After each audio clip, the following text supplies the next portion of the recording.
as it moves further north into parts of South Wales this evening, where we could see some surface water. So do take care if you're travelling in these areas. But elsewhere, it's going to be a fairly fine end to the day. There will be a bit more in the way of low cloud pulling in off the North Sea, though, across eastern coasts of Scotland, as well as northeastern England and the north coast of Scotland as well.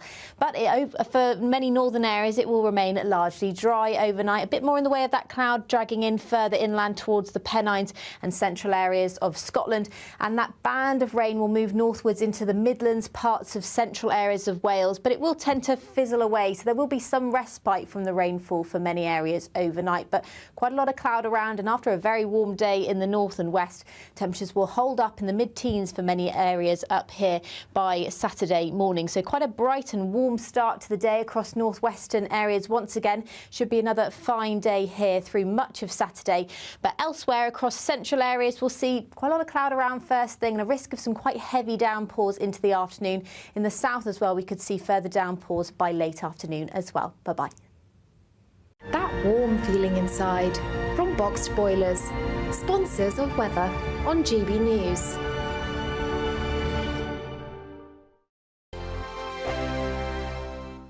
And good luck. Join me, Camilla Tominey, for a frank and honest discussion with those in power that cuts through the spin and gets to the heart of the issues shaping our nation. You haven't confirmed that you want to stand as leader, but you haven't ruled it out either. This report basically says that he's not fit to stand trial. Is he indecisive? Incompetent? I deliver the dose of reality Westminster needs. That's the Camilla Tominey Show at 9:30 every Sunday on GB News, the People's Channel, Britain's news channel.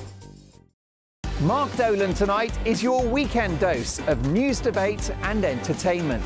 This sounds like a wild conspiracy theory. Don't miss My Big Opinion. Mark meets at My Take at 10. Democracy is a funny old thing. And we don't do boring, not on my watch. I just won't have it. Let's go and get another glass of that bubbly. You've earned it. That's Mark Dolan tonight, Saturday and Sunday, 9 to 11, only on GB News, the People's Channel, Britain's news channel.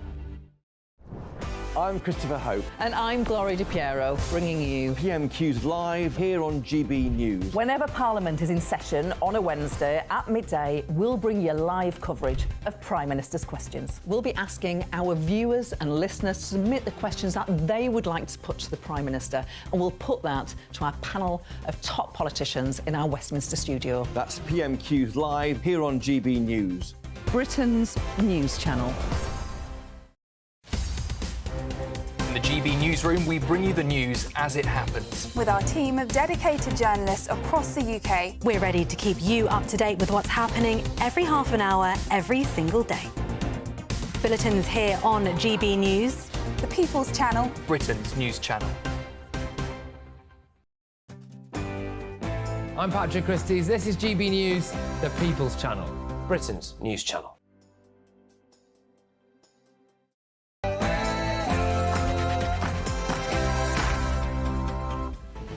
Good afternoon, Britain. It's 12 o'clock on Friday, the 6th of September. I'm Tom Harwood.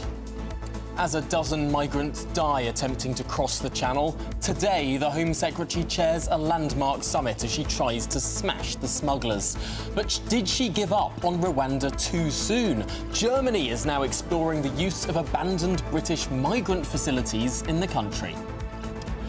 Britain used to ship prisoners off to Australia, but could Estonia be our next penal colony? Well, with just 83 cell spaces left in England and Wales, is the government really now looking for answers straight out of the 19th century? We ask that question. And convicted baby killer Lucy Letby hires a new lawyer to lead her defence as growing questions are asked about the evidence presented to the jury during her trial. A misguided media storm or miscarriage of justice?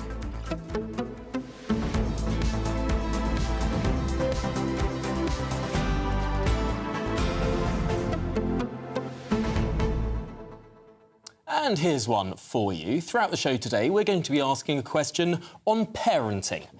Gordon Ramsay gave an unusual gift to his twin 18-year-olds for their 18th birthday.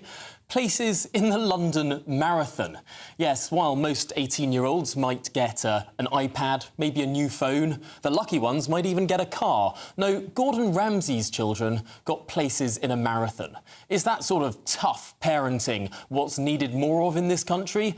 Or is it frankly cruel? I want your thoughts. gbnews.com/your say is the way to get involved. We'll be having that conversation throughout the programme, as well as, of course, our lead stories. Your thoughts are also very welcome on the issue of deporting criminals to Estonia, of all places. On the Rwanda scheme, the Germans perhaps looking at that one more time. And, of course, all of the other stories we cover today. Those are after your headlines with Sam Francis.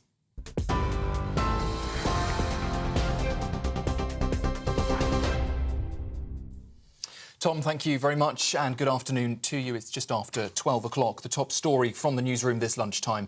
A people smuggler who left a group of migrants screaming for help concealed in a refrigerated van has today been jailed for 10 years.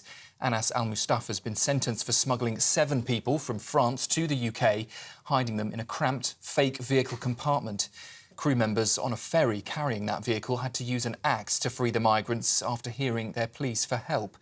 One of the victims, who suffered a stroke, has since developed a long-term memory issue as a result of the conditions that they were placed in. The Home Secretary is leading a summit to address the escalating crisis of people smuggling across the English Channel. That meeting comes in response to a tragic incident this week where 12 lives were lost when a boat capsized in the deadliest crossing so far this year. Yvette Cooper will be joined by key cabinet ministers, intelligence officials and law enforcement agencies to target criminal smuggling networks. She says there's a moral imperative to act and wants to see tighter collaboration with European partners. Well, with over 21,000 arrivals so far this year, the summit will also focus on enhancing the new Border Security Command.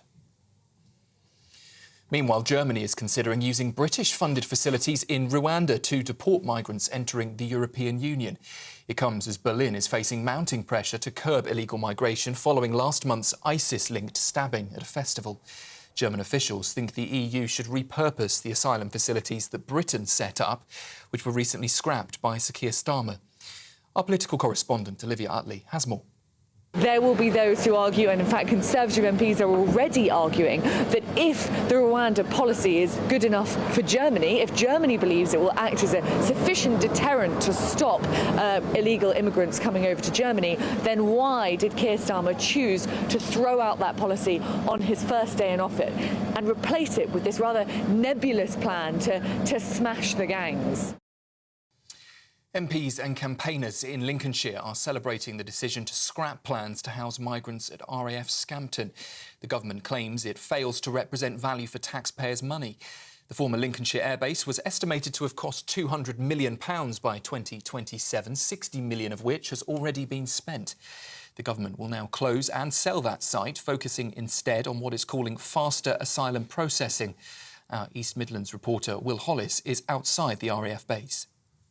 The Labour government says despite £60 million being spent on the former RAF airbase, it is not value for money for the taxpayer, and between now and 2027, the £121 million that would have been spent can be better spent elsewhere. We've heard today the UK prison population has now hit a record high with 88,521 inmates. That's as of this morning, up 171 on the past week's peak.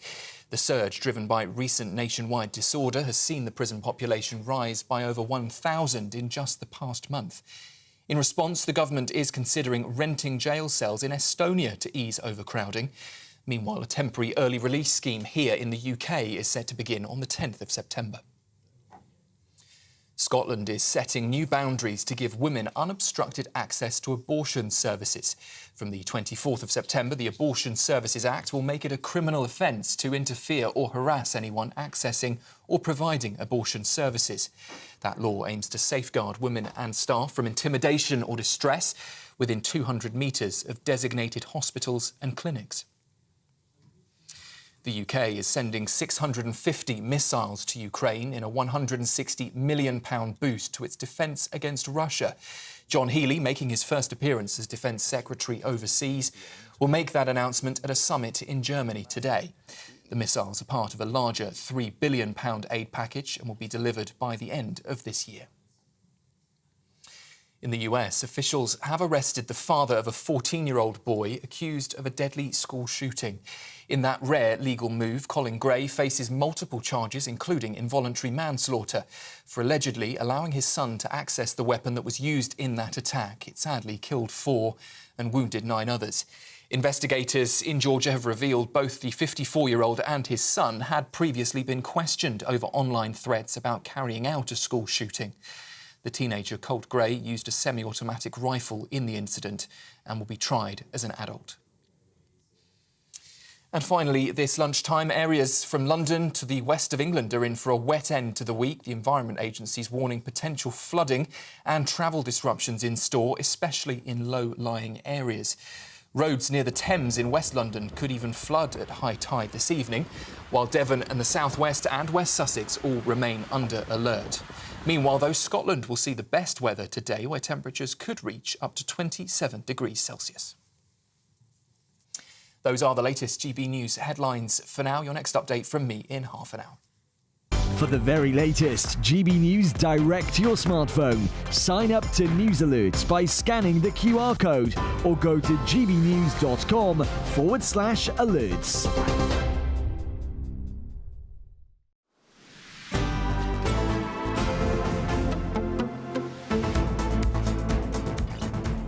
Good afternoon, Britain. It is 7 minutes past midday.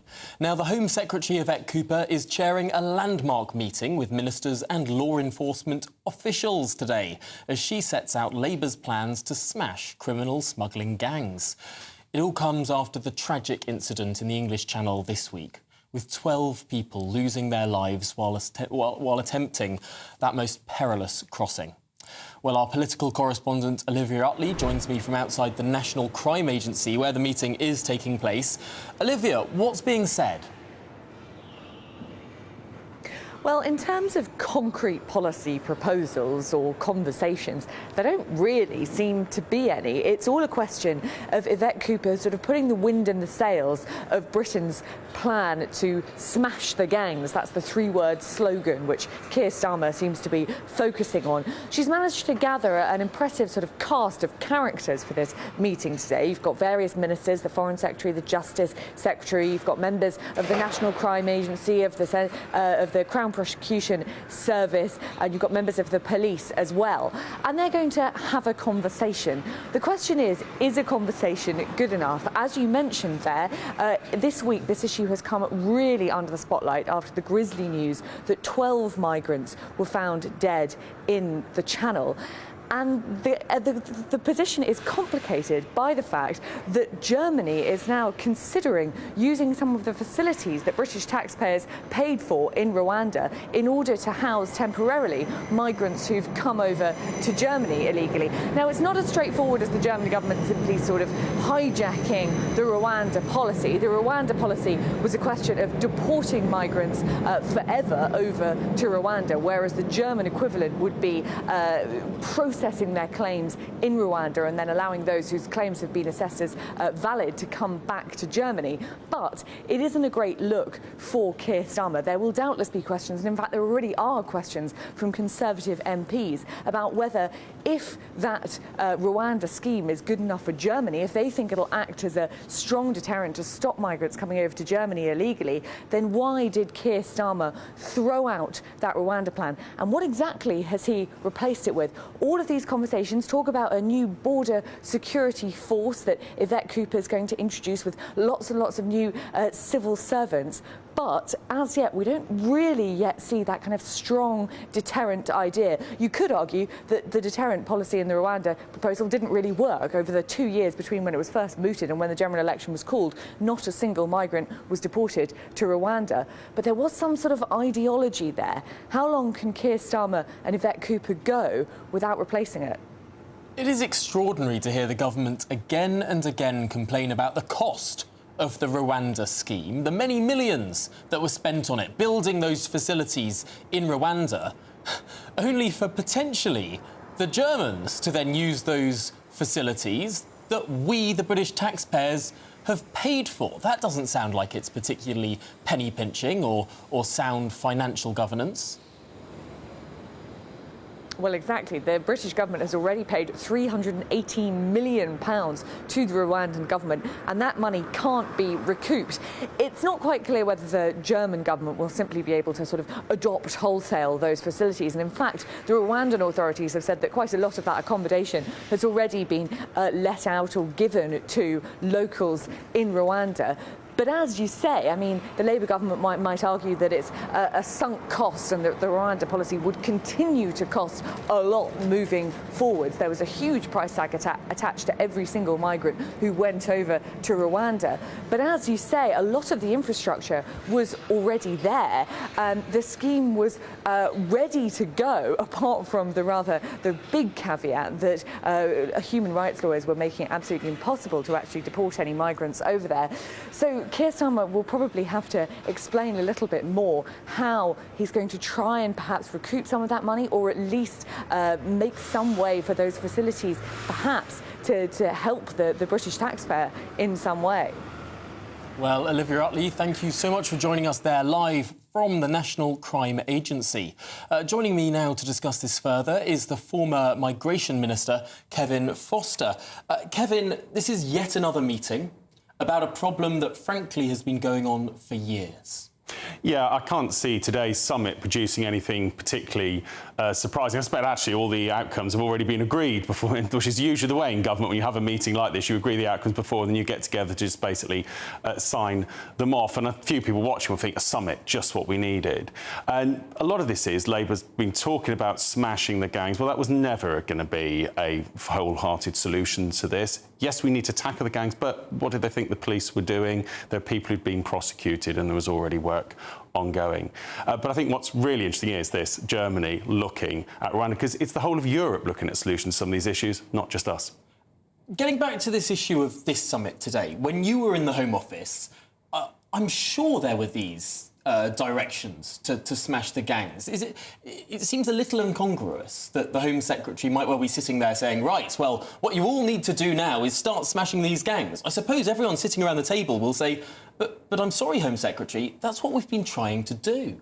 Yeah, I think the NCA will be, somewhat surprised if there's any suggestion they haven't been working on this issue for some time, along with other police forces and Border Force. And, when we heard about the new Border Security Command, I think some people say, well, that sounds very much like a small boats operational command. In fact, when you put Suella Braverman's statement announcing the small boats operational command against Yvette Cooper's announcing her border command, they're almost identical. It just sums things up. So this idea that, yes, of course we need criminal prosecution, but it's only part of the solution. It's not going to provide, some sort of magic bullet outcome to an incident where, as we touched on, people are losing their lives. And of course, the government that you were a member of wanted this two-pronged approach where you crack down on the gangs on the one hand and on the other you have a deterrent as well. It seems now that that deterrent has been thrown away with nothing to replace it, and we sort of have a one-pronged strategy now in the United Kingdom. But as you touched upon,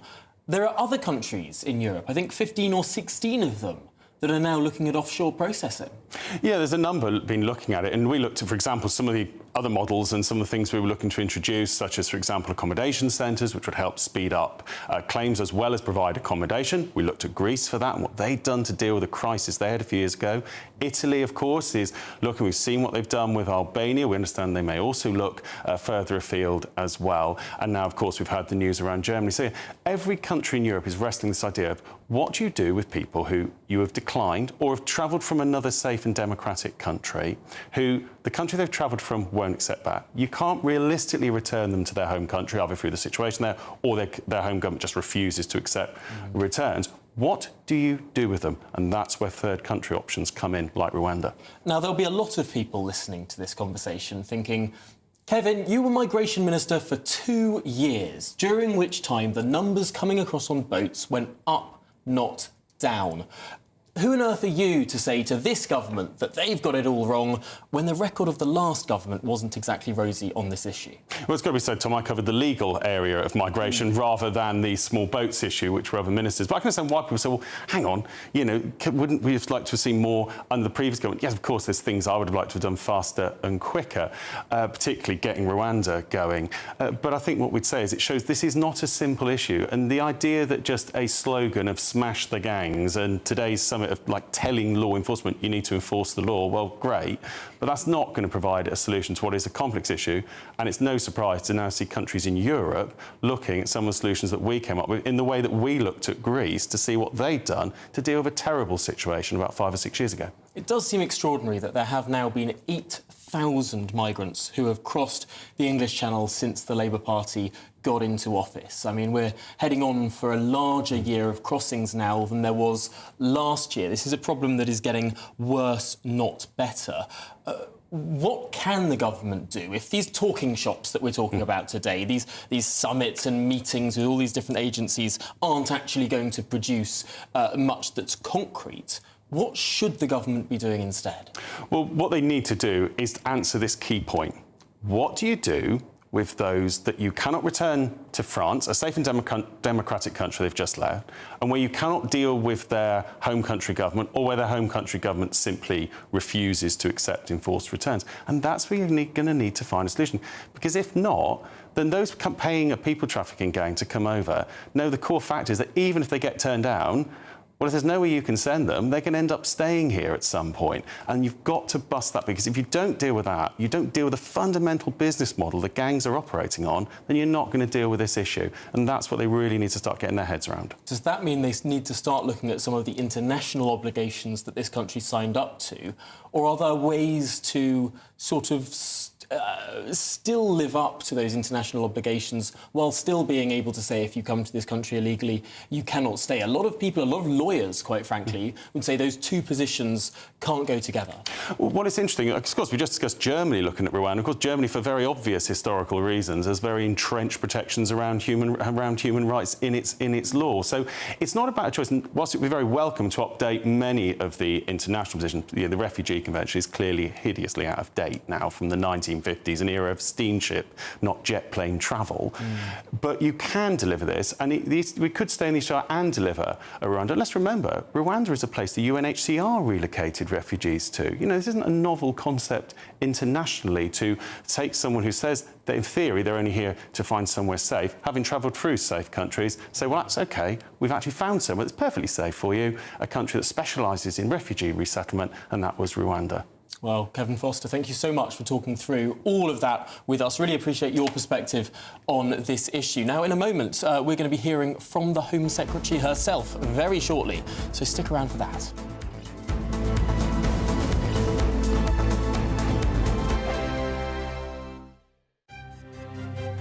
GB News Breakfast, every day from 6 a.m. Stay-at-home dads, good or bad? I personally think when you just have a baby, your hormones are all over the place, you're breastfeeding, to go back to work, I feel personally it's a big old thing. And I think babies really need their mums. On the other side, if a stay-at-home dad was a stay-at-home dad for years, I would also say, well, come on now, the children are in school. What's the issue? Why can't you go back to work? It's really interesting because my husband's been a stay-at-home dad for 6 months and is working part-time. We both work part-time now. And that was always the choice that we were going to make. And it's been the best thing ever for my family. My husband and my daughter have the most incredible bond. He's much more practical, playful, and a better problem solver than me. I mean, the problem I see, Annette, with all of this is that you do get a lot of women who say, we don't want the stereotype. We don't like the stereotypes. And when men say, well, actually, I want to be the parent staying at home and looking after the child, it's frowned upon. So you can't have it both ways. I wouldn't say that's a long-term stay-at-home dad. And also, we're talking about actually dads should look after their children, and we shouldn't be praising them and say, oh, they're underappreciated for changing a nappy. That's their duty. I think it takes real guts as a man to decide that you're going to give up those things that society deems so highly, even if it's for a short time. Why is it then, Annette, that you say your dads should go back to work? I read an article about a dad who was a stay-at-home dad for 15 years, pursuing his hobbies and fitness and all that. Now, I just don't think that's fair. GB News, the People's Channel. If you want your news to be straight talking, this is a nightmare for the Conservatives again. Down to earth. It's not just Nottingham where this is happening, is it? And most importantly, honest. Hard-working, middle-class taxpayers, they'll get their book thrown at them. Then catch me, Martin Daubney, Monday to Friday, 3 till 6 p.m. on GB News, Britain's news channel. I'm Christopher Hope. From pop stars to politicians, I'll interview anybody in a pub who's got a political opinion. Join me every Friday on Spotify, Apple Podcasts, YouTube or gbnews.com, or wherever you get your podcasts. This is GB News, the People's Channel. We're proud to be GB News, the People's Channel. And as you know, we always love to hear your views. Now, there's a new way of getting in touch with us at gbnews.com/yoursay. By commenting, you can be part of a live conversation and join our GB News community. You can even talk to me, Bev Turner, or any of the members of the GB News family.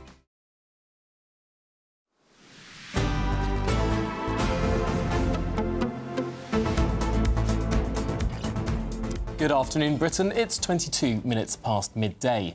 Now, before we move on with this topic, we're going to be talking to the Security Minister, Dan Jarvis, in just a moment. But we've got time to squeeze in some of your views first. gbnews.com/yoursay is the way to get in touch. Christine, hi Christine, has said, hi Tom, nice to see you back. Good to be back. The reason Starmer and Cooper squashed the Rwanda scheme is because it was a Conservative idea, so says Christine. I think there's probably quite a bit of partisan truth to that, although the Labour Party can rightly say it never really got off the ground. Evan says, please can someone explain to me how Germany can look at the Rwanda scheme when we're constantly told it's in breach of ECHR laws? Well, Evan, I think one of the big reasons here is that Germany doesn't want to use Rwanda to permanently place migrants there. The exploration that the German officials have been saying this week is about just using it for offshore processing rather than everyone going there to stay for all time. Perhaps that's something that Britain could have looked at that would have got around some of those ECHR problems. But Bruce has written in to say, summit in the Labour handbook really means a jolly. Well, Bruce, I have to say, right opposite the National Crime Agency headquarters is a really marvellous pub called The Black Dog. It's actually in one of Taylor Swift's new songs, so perhaps that's where Yvette Cooper et al. Are going afterwards. But I'm delighted to say that joining me now from Westminster is the Minister of State for Security, Dan Jarvis. Dan, thank you so much for making the time for us this afternoon. Is yet another summit really what's needed here? Well, good afternoon, Tom. This is an important drawing together of senior ministers chaired by the Home Secretary, but with the Foreign Secretary, the Attorney General, and with operational partners, the intelligence services, the National Crime Agency, Border Force, and representatives from the Ministry of Justice, to look very carefully at the work that we are doing to tackle the vile criminal networks that are smuggling, trafficking people across the Channel on a regular basis. This is a big priority for the government. We've inherited a situation, frankly, of chaos, where there wasn't the focus, there wasn't the resource, there wasn't the arrangements in place to tackle the problems upstream.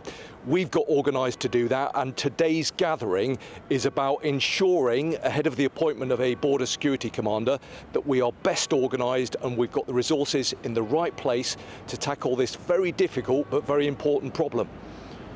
The Home Secretary, when she got into office, said that she would appoint such a commander immediately. It's been almost 2.5 months since that immediate promise was made, and still we're waiting. In the meantime, 8,000 people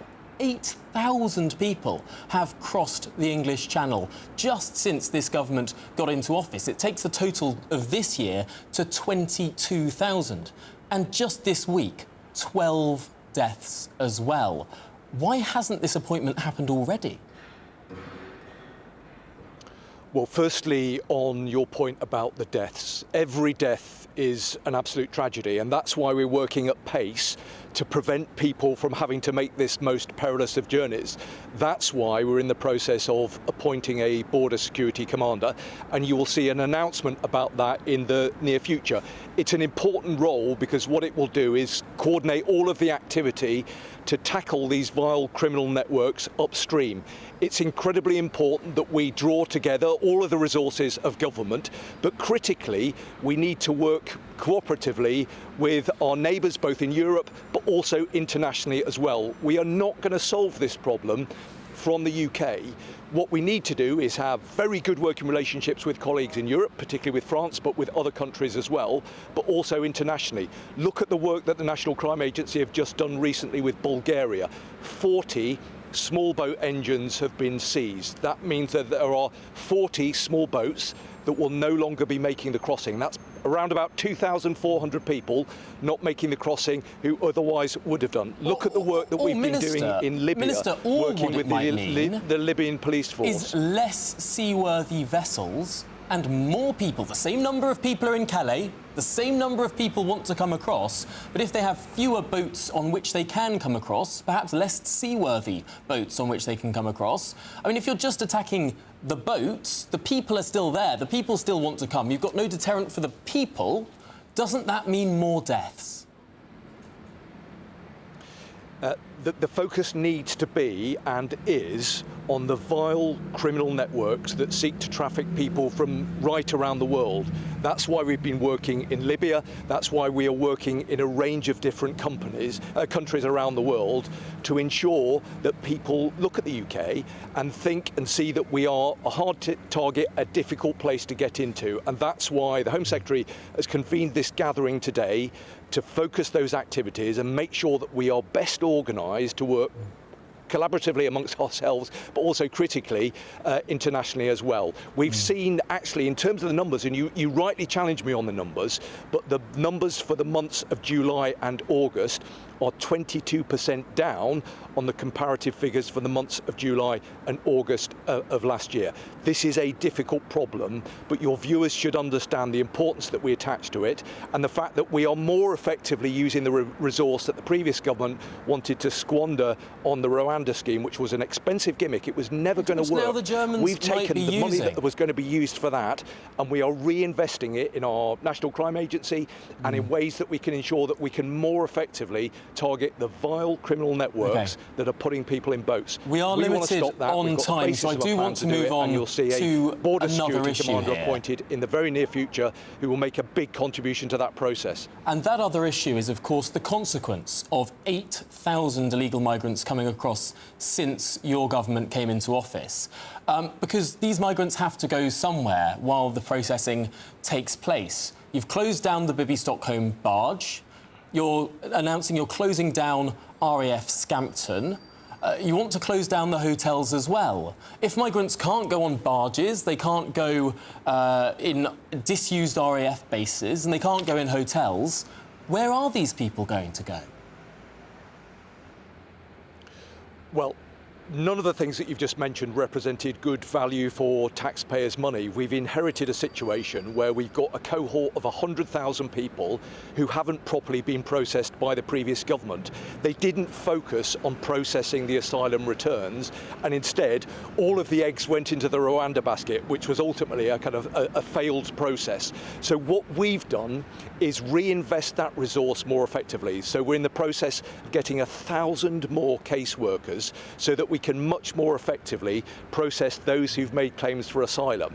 Where those claims are successful, we'll be providing accommodation for those people in the normal way, but where they are not successful, those people will be returned. Minister, it was you completely spoke through those words pretty unsustainable. quickly there. You'll be providing accommodation for those people in the normal way. You're going to be putting them in council houses. No. The point I was making is that we've inherited a situation where the previous government effectively stopped the processing of those who've made asylum claims, and that meant we had this perma backlog of 100,000 people, some of whom were accommodated in hotels at huge expense to the taxpayer. That is not the way to process people's asylum claims. But we've established you're not going to be putting people in hotels, 1,000 more caseworkers, or RAF bases, or barges. You say they're going to be accommodated in the normal way, those that are approved, and we assume that the vast majority of these people are going to be approved. That's all of the indication from your government to this point. No, that's not what I said, Tom. The point that I made was that where people had been processed through the system, and that wasn't happening before, they will either be returned, or if their asylum claim is successful, then they will be processed in the normal way. The problem that we've well, not necessarily. Let's see where we get to. We have 90% approval rates. Is that we've inherited a backlog of 100,000 people. The previous government didn't invest the resource in the right place in order to process the claims. We've refocused that resource on a scheme that wasn't going to work in order to get 1,000 more caseworkers, so we can actually do the work of processing these claims. That's absolutely the right way to proceed, and that is what the Home Secretary will be discussing with Cabinet colleagues today. Minister, we are very short on time, so I'm going to try one more time. For those that are approved, for those who've come across illegally and claimed asylum, and that will be approved, as the majority will be, according to all analysis, where will they go? Will it be in limited council housing space? Well, I don't accept the premise of your question on the assumption that the majority will be approved. There's a process in place. We need to begin that process of looking carefully at the asylum claims. Where they are unsuccessful, then people will be returned, and that's why we've been working very hard to get returns agreements in place. But Britain has a system which currently is not working. That's what we've inherited. There was the Rwanda scheme, an expensive gimmick. I'll give you, Minister, I'll give you some ground on this one. The Home Secretary is marshalling that effort across government so we can actually make it work. Asylum seeker is approved. Where does that individual go? I'm not even going to claim it's going to be the 100,000. I'm not going to claim, as most experts do, it will be 90,000 or above. Let's say one. Where would that individual go? Would it be in a council house? Well, arrangements will have to be made to accommodate people who successfully are processed through the asylum arrangements. But the bigger point is that there was no processing arrangements. 100,000 people were stuck in this perma backlog because the previous government didn't put the resource in the right place. We've shifted that resource from a scheme which was never going to work so that we can actually do the work of processing people's applications. But the most important point for your viewers to understand, Tom, is that we need to put mechanisms in place where people can't get illegally into the country in the first place, and we need to tackle the problem upstream.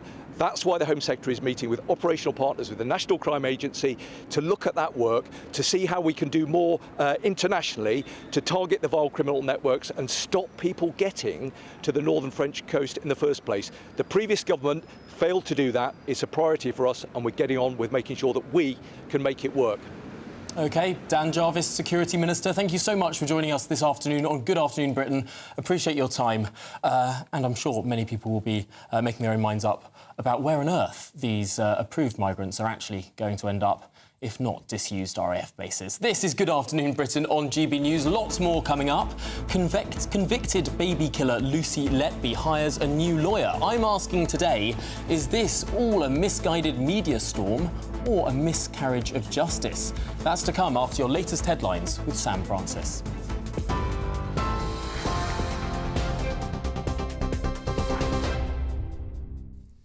Tom, thank you very much, and good afternoon to you. Just after 12:30, and we'll start this update with some breaking news from Spain, where police say they have found the body of a young man in a mountainous area of Mallorca, believed to be that of a missing British hiker.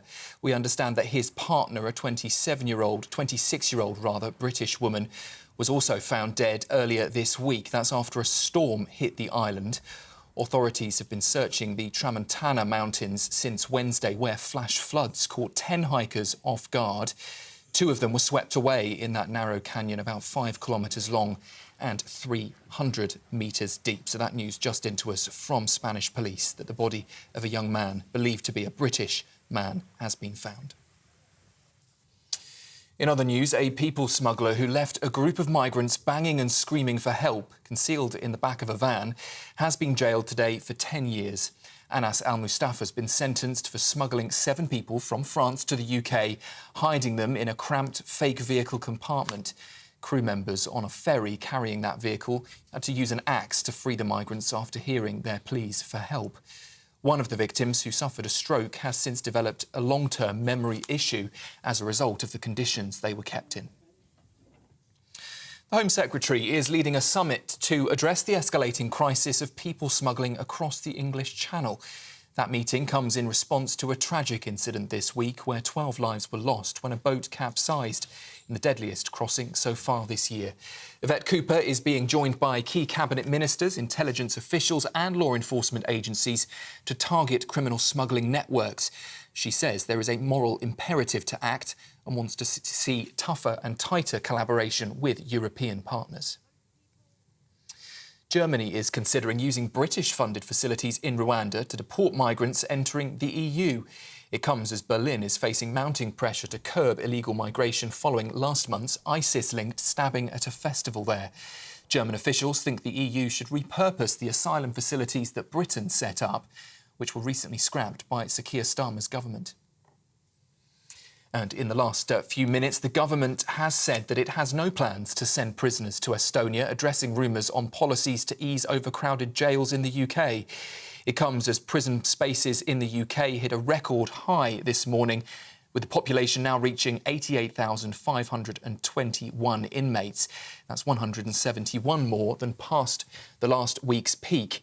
Downing Street insists that building more prisons does remain a key priority, and they say that a 10-year strategy will be published this autumn to make sure there are enough spaces for dangerous offenders. Those are the latest headlines for now. A full update at the top of the hour. For the very latest GB News direct to your smartphone, sign up to News Alerts by scanning the QR code or go to gbnews.com/alerts.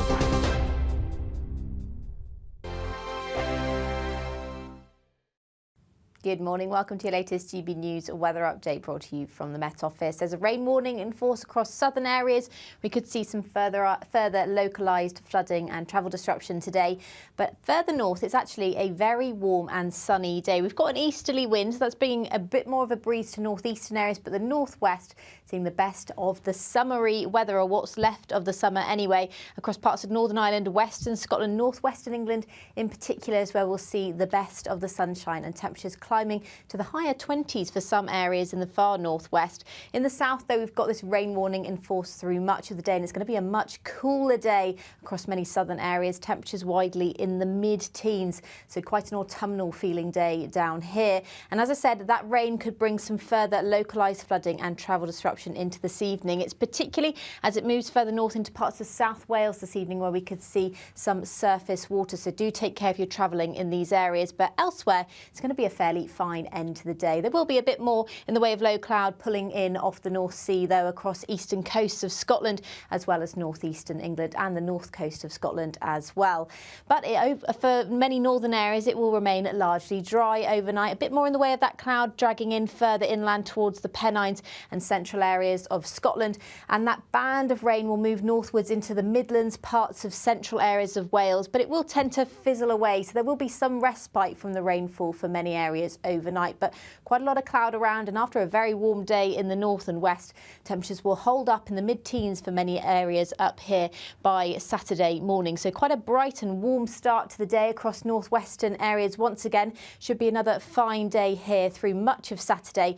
But elsewhere across central areas, we'll see quite a lot of cloud around first thing and a risk of some quite heavy downpours into the afternoon. In the south as well, we could see further downpours by late afternoon as well. Bye-bye. The latest GB News travel. Both directions on the M3 have a lane closure and long-term roadworks from junctions 2 to Farnborough at 4A. On the M1 there are slip roads closed to a burst water main at junction 4 for Edgware Way. Do expect delays. Also on the northbound side of the M1, 2 lanes closed in slow traffic to emergency resurfacing repairs from 9 through to Luton Airport Spur Road at junction 10. A lane closure on the anti-clockwise side of the M25 again to long-term roadworks at Brentwood 28. Delays are to be expected. The northbound side of the M23, a lane closure and slow traffic to flooding. Junction 10 at Crawley through to Gatwick Airport at 9. And finally, the westbound side of the M4, a lane closure to a broken down vehicle just after Slough West at Junction 7. Do expect extra traffic. And that's the latest travel news. You can stay up to date throughout the day by visiting our website, gbnews.com.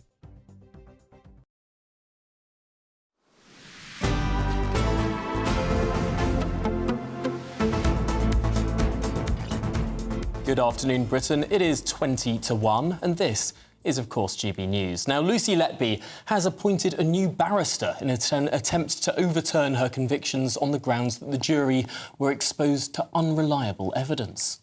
Mark MacDonald is gathering experts and said there was a strong case that the former nurse was innocent, warning that juries do get it wrong. It all comes as the Royal Statistical Society previously raised concerns surrounding the statistical aspects of evidence in medical misconduct investigations. Well, delighted to be joined now by the statistician and professor at the University of Warwick, Jane Hutton. Jane, thank you so much for joining us this afternoon. Firstly, if you would, can you explain what the problem with relying on statistics alone could be in a case like this? Well, if you're going to rely on statistics alone, whether you recognise the statistics or not, it's quite a good idea to get the statistics correct. That's both the data and the analysis. There's extensive evidence that that was not done in this case. Further, if you're simply looking at coincidence, any of us could have landed up in the position, if you went looking hard enough, where there are a series of events where we were present. That's why my understanding is, I'm not a lawyer, there's supposed to be evidence of an actual action taken rather than everything in the entire trial being circumstantial and relying heavily on pulling out one statement from notes, of which there were hundreds, and where there were contradictory statements on the same page. And yet you're highlighting one of the statements, not the other. Essentially, the issue is both selective use of data and omission of data. Now, of course, the prosecution's case was that babies under Lucy Letby's care were dying. She went on holiday and babies stopped dying. She came back from holiday and babies started dying again. And then she was taken off the ward and they stopped dying again. Is your argument that that's all a big coincidence? Certainly the last statement is extremely misleading, because when she was taken off the ward was also downgraded. The whole ward was downgraded. You had different babies there. Firstly. Secondly, you need to look at all the deaths, the additional 8 deaths, not just the 7 mentioned. And you need to look at the rates. If you've got an experienced nurse and you've lost your advanced nurse practitioners, that nurse may be on an awful lot more of the time. So there are a whole number of complexities that you want to look at. And another one would be the matter of multiple births. One of the judges, I think, or the prosecuting counsel said, it's very surprising that siblings were ill at the same time.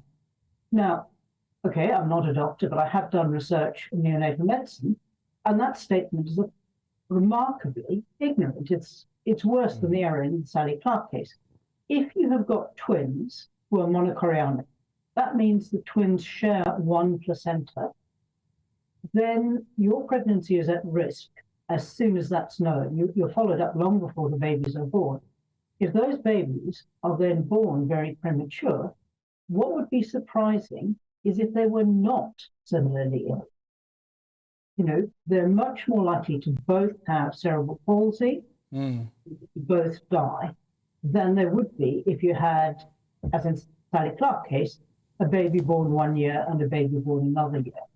And yet, Jane, we can talk about the statistics in all of this, but we could also talk about the type of deaths that happened and the murders that Lucy Letby was convicted for carrying out were all very similar types of sudden collapses in babies that were deemed to be doing all right.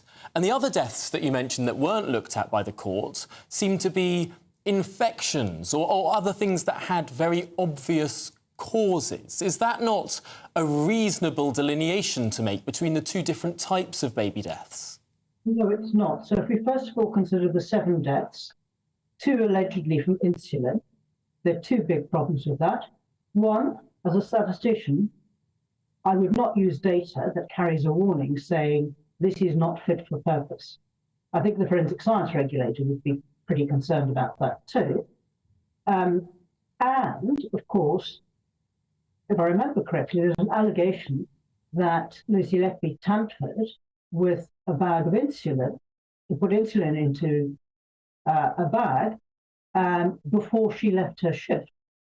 How did she know exactly which bag was going to be picked up? So that evidence is highly questionable, statistically and medically. The idea that the babies were basically doing well, I think my medical colleagues certainly question. With regard to air embolism, you have to have proper methods of diagnosis. I haven't yet read Shuli's paper, but I have worked on how reliable diagnoses are. It's a big court case, and one important issue was the reliability of the diagnoses made by doctors, and they were not reliable. As far as I can see from what I've read so far on air embolism, there is no reliable method of detecting air embolism. It's a matter of speculation. For that reason, I would really like to know how there were 28 families, 61 cases given to the expert who put himself forward. How were those cases selected? Were they analysed blind? What would happen if you got experienced current neonatologists? Dr. Evans has been retired for 15 years. To look at the same data, would they reach the same conclusion? And the information I have is that they would not. The information I have is the doctors made mistakes, like putting in the wrong size tube into in a ventilator, so the baby was not in fact ventilated. I think there's a serious issue that should be considered. I think one of the big issues, perhaps throughout the whole of the case, was, of course, the reporting restrictions that we found. So we sort of had to go off snippets. We don't have access to all of the information that the jury had access to. And it was only foreign reporters, it was only overseas publications that could report about this as it was going on. Perhaps we'd have a more enlightened conversation if we had different rules surrounding court reporting. But Jane Hutton, really appreciate your view as a statistician from the University of Warwick. A really interesting perspective on what no doubt will be a story that rolls on and on. Well, this is Good Afternoon Britain on GB News. Lots more coming up on today's programme, including travel chaos. Yes, that's ensuing over a month's rain. That's to fall in 2 days across the south of the UK. Might be best to stay in and watch GB News. See you shortly.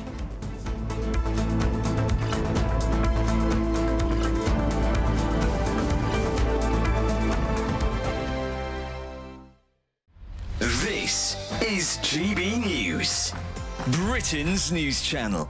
This is a big old headache because we talk a lot about GP appointments, don't we? But certainly almost everyone I know struggles to see a dentist when they need one. Yes. You know the best time to go to a dentist? When? 2:30. 2:30. That's actually quite good. It's better than my gags. The guy that went into Goa, to India, to get his dental treatment, is that what you're talking about? Well, yeah, so tell us about that. This is how desperate people are to get treatment now. So what's the story? OK, the story is a guy couldn't get an appointment at the NHS, so he went all the way to Goa in India to get his dental appointment. Now, I think he probably just wanted to go on holiday, and he thought, I know, why don't I go on holiday to Goa and then get my teeth done? Look, people are travelling in their droves. There's whole aeroplanes full of people with medical tourists. Like in Turkey, you get a whole aeroplane with people with hair implants and things like that. Well, yeah. I was going to go to turkey teeth, isn't it? Turkey teeth. Turkey teeth. Well, now we've got that's when they strip the tooth down and you have these little pegs. Yes, they strip them down. But in many cases, they strip them down far too low, so the nerve is exposed and it gets infected, and it's exposed to the elements. So you get infection in the tooth, and then you have to essentially take them all off. But by then, the infection spreads so far. I was getting my nails done the other day, which I don't do very often, and my nail technician said to me, "Is your dad still a dentist?" And I said, "Yes." and she said, please, can I have emergency appointment? I went to Turkey and I got my teeth done, and now they look incredible, but I'm in so much pain. They're all infected. She had 15 taken out from the top and 12 from the bottom, and it's an absolute disaster. But this is what people are feeling like they have to do. So medical tourism doesn't always work. No, but it shows, doesn't it, Alex, that people can't get their teeth sorted here, so they go elsewhere. Listen, do you floss, by the way? Don't floss. GB News, the People's Channel. Hi there, I'm Michelle Dewberry, and I'm going to take a second to tell you all about my show, Dubes & Co. We start off with the issues of the day. We then bring in both sides of the arguments. We get rid of the disrespect, and then you throw me into the mix. And trust me, I'll tell it exactly how it is. And then, of course, the magic ingredient, you at home. We mix it all together, and what have we got? In my opinion, the best debate show in town. Monday to Friday, 6 till 7 on GB News, Britain's news channel. It's Patrick Christie's Tonight, and here we do things differently. It's explaining the absolute madness of this, doesn't it? It's explosive. I mean, this is very good. It's lively. 850. Your government sat there, Sean, and it did nothing. It's controversial. And the Middle East has been in turmoil since before I was born. It's everything you need to kickstart your evening. Everyone's had their Weetabix tonight. I love to see it. That's Patrick Christie's Tonight, weeknights from 9 p.m. Only on GB News, the People's Channel, Britain's news channel.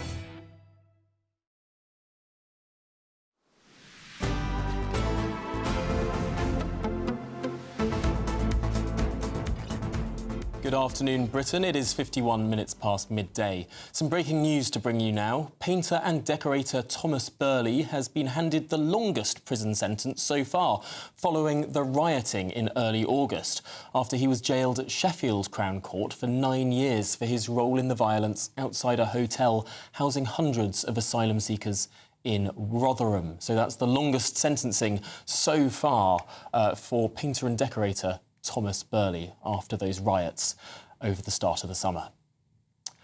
Moving on now, Southern England and South Wales were put under a 24-hour danger to life rain warning today, as downpours could bring travel disruption and flooding.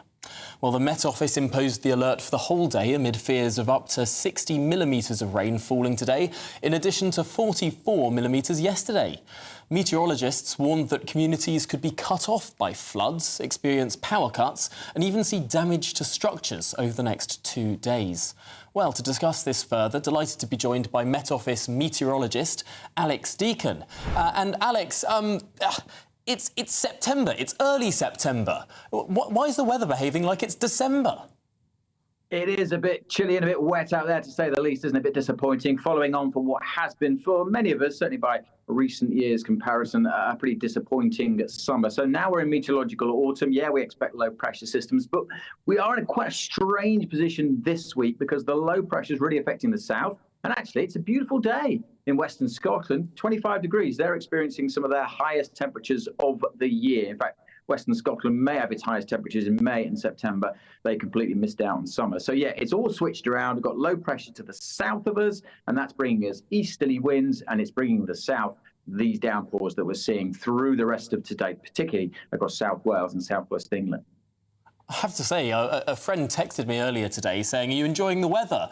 I thought she was joking.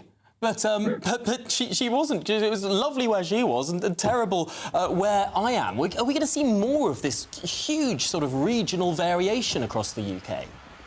Certainly for the rest of today and into tomorrow, we're going to continue with these contrasts. Another pretty good-looking day tomorrow in Western Scotland, Northern Ireland, northwest England, mostly set fair with some sunshine and finally some warmth. Yeah, it's in the south where we'll continue to see the downpours. They should ease a bit tonight, actually, and tomorrow, certainly tomorrow morning won't be as wet in the south, but then through Saturday night and Sunday, again, across England, Wales, the potential for further heavy rain to come up. Further thunderstorms are possible, and when you add up the rainfall that's already fallen over recent days, that could cause some further issues. So, yeah, we're going to keep these contrasts for a couple more days. And then as we go into next week, it turns colder, but the weather kind of returns to a bit more normal in terms of its distribution of rainfall. So, Alex, you say we're into meteorological autumn. Is that it then? Have we had the last of summer? Shall I pack up the sun hat, put away the sunglasses, wrap up the sun cream for another year? Is that it? It's too early to say that. We often get decent spells of weather in September. You know, we often have fine weather. In fact, the hottest day of last year was recorded in September. So, yeah, we can still have some fine spells. We're only just at the end of the first week. So there's still plenty of fine weather to go. Just because we call it meteorological autumn doesn't mean it's necessarily going to be the end of summer. In fact, the fine, warm, sunny weather can continue into autumn, into October. So, yeah, it's too early. Don't put your shorts away just yet. But certainly next week, you're not going to need them.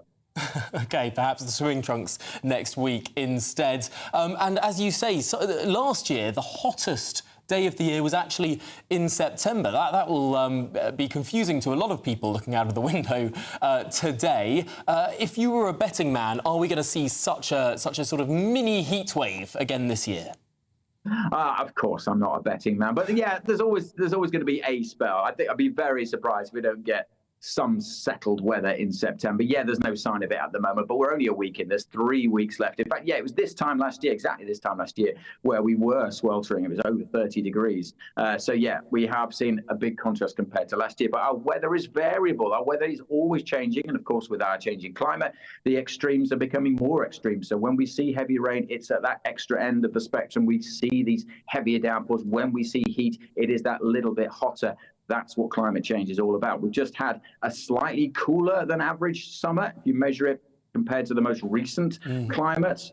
But if you took this summer and put it into the 60s and the 70s, it would have been warmer than average. Okay. So we are seeing our changing climate. Well, Alex Deakin, always a pleasure to speak to you. Thanks for joining us. Coming up next, we're going to be hearing from the Home Secretary. Don't go anywhere. This is Headliners. Tomorrow's papers tonight, every night from 11 p.m. Bad news for liberal mothers who want to score virtue points by transitioning their kids, Lewis. You know, this tell us what it is. Is a California dad is granted full custody of 4-year-old son after boy's mom tried to raise the child non-binary. It's almost like cult-like behaviour. You've got the mother transitioning and then the transitioning the son as well. It's interesting that, you know, it's almost like a religion. You get, you know, if you're a Christian, your kids are probably going to be Christian. If you're, you know, Hindu, your kids are probably going to be Hindu. And if you're transgender, your kids are probably going to be transgender. There's absolutely a causation there. We see plenty of times in videos. This is exactly it. And also we see the children of celebrities and people in particularly sort of liberal environments. It doesn't happen in some village in Indonesia or whatever. Yeah. Anyway, so yeah, there's no such thing as a trans child.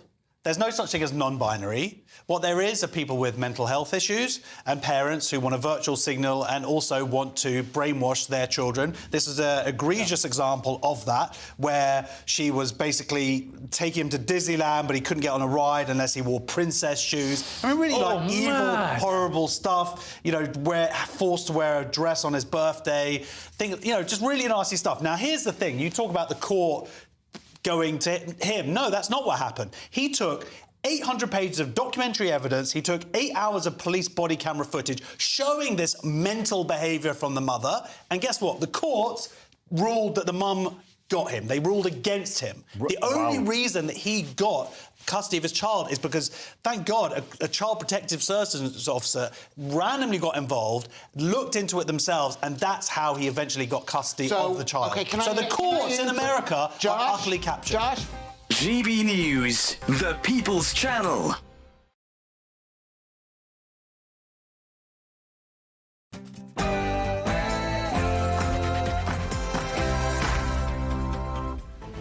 Good afternoon, Britain. It's 1 o'clock on Friday, the 6th of September. I'm Tom Harwood. Painter and decorator Thomas Burley is handed the longest prison sentence so far following those riots last month. He was jailed for 9 years for his role in the violence outside a hotel housing hundreds of asylum seekers in Rotherham. We'll have the very latest. As a dozen migrants die attempting to cross the Channel, today the Home Secretary chairs a landmark summit as she tries to smash the smugglers. But did she give up on Rwanda too soon? Germany is now exploring the use of abandoned British migrant facilities in that country. And Britain used to ship prisoners off to Australia. But could Estonia now be our next penal colony? With just 83 cell spaces left in England and Wales, the government seems to be ambiguous, backwards and forwards, hokey-cokeying around the idea of deporting prisoners to that country.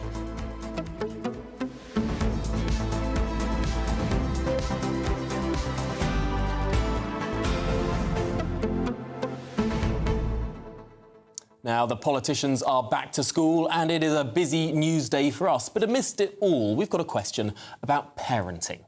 Yes, Gordon Ramsay, the chef, got an interesting present for his two 18-year-old twins on their 18th birthday a couple of years ago. This week, he revealed he got them not an iPad, not a phone, not even a new car. No, the multi-millionaire celebrity chef got them places in the London Marathon. Now, is that sort of tough parenting that we need to see more of in this country?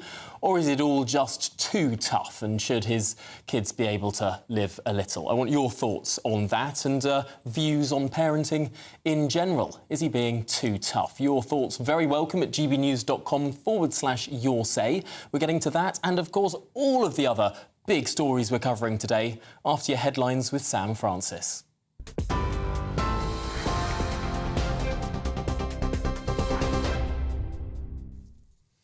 Tom, thank you and good afternoon. It's just after 1 o'clock and the top story this lunchtime, well, it is that breaking news that Thomas Burley from Swindon, described by a judge as an unquestionably dangerous offender, has been jailed for 9 years for his role in last month's Rotherham riot. The 27-year-old has received the harshest sentence handed out so far after that widespread violence.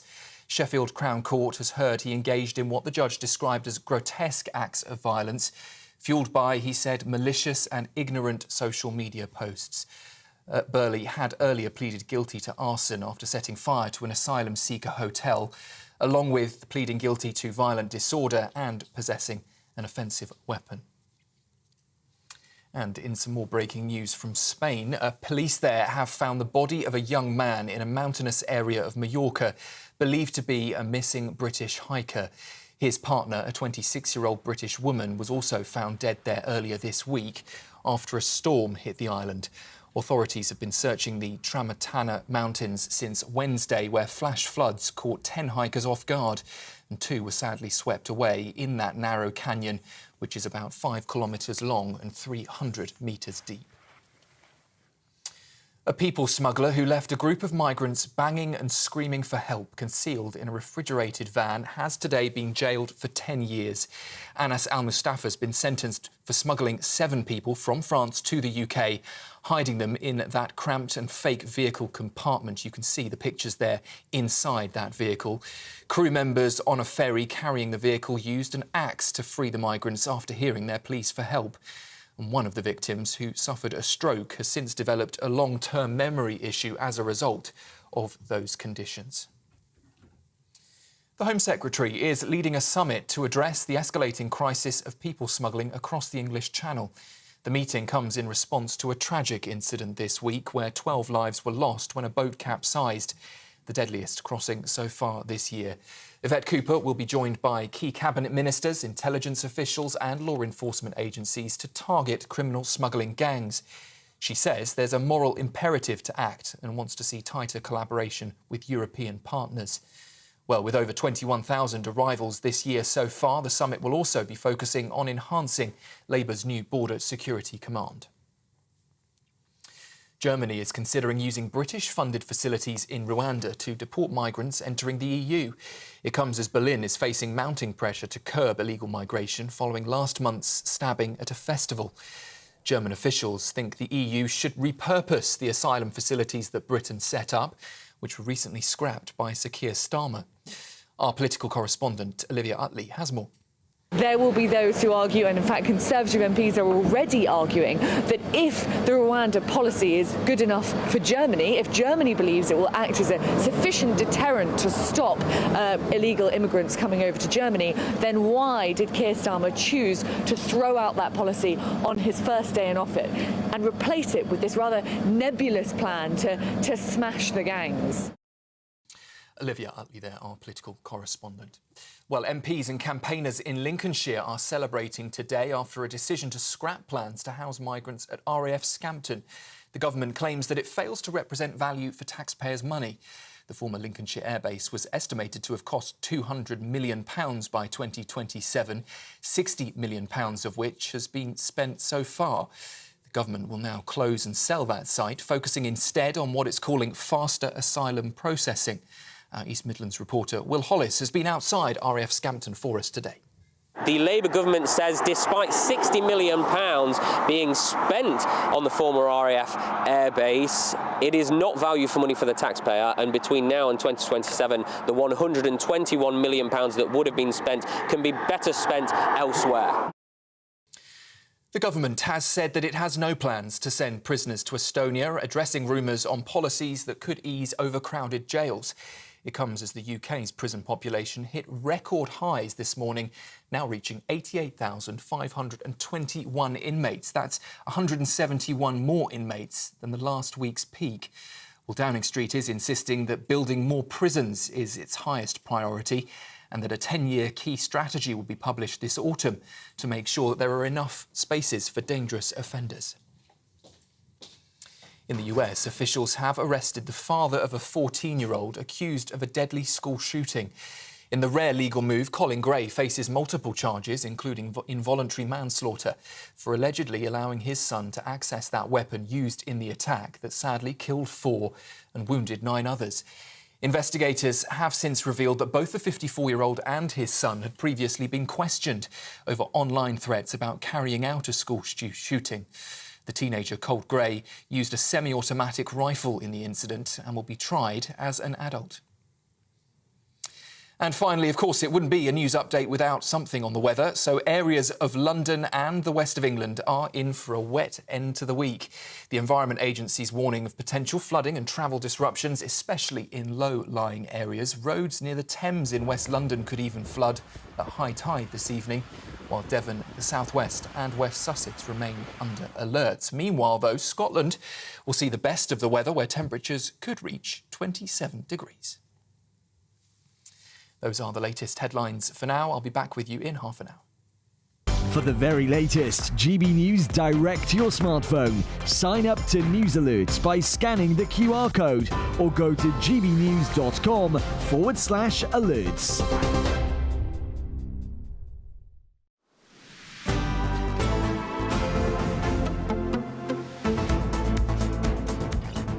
Good afternoon, Britain. It's 8 minutes past 1.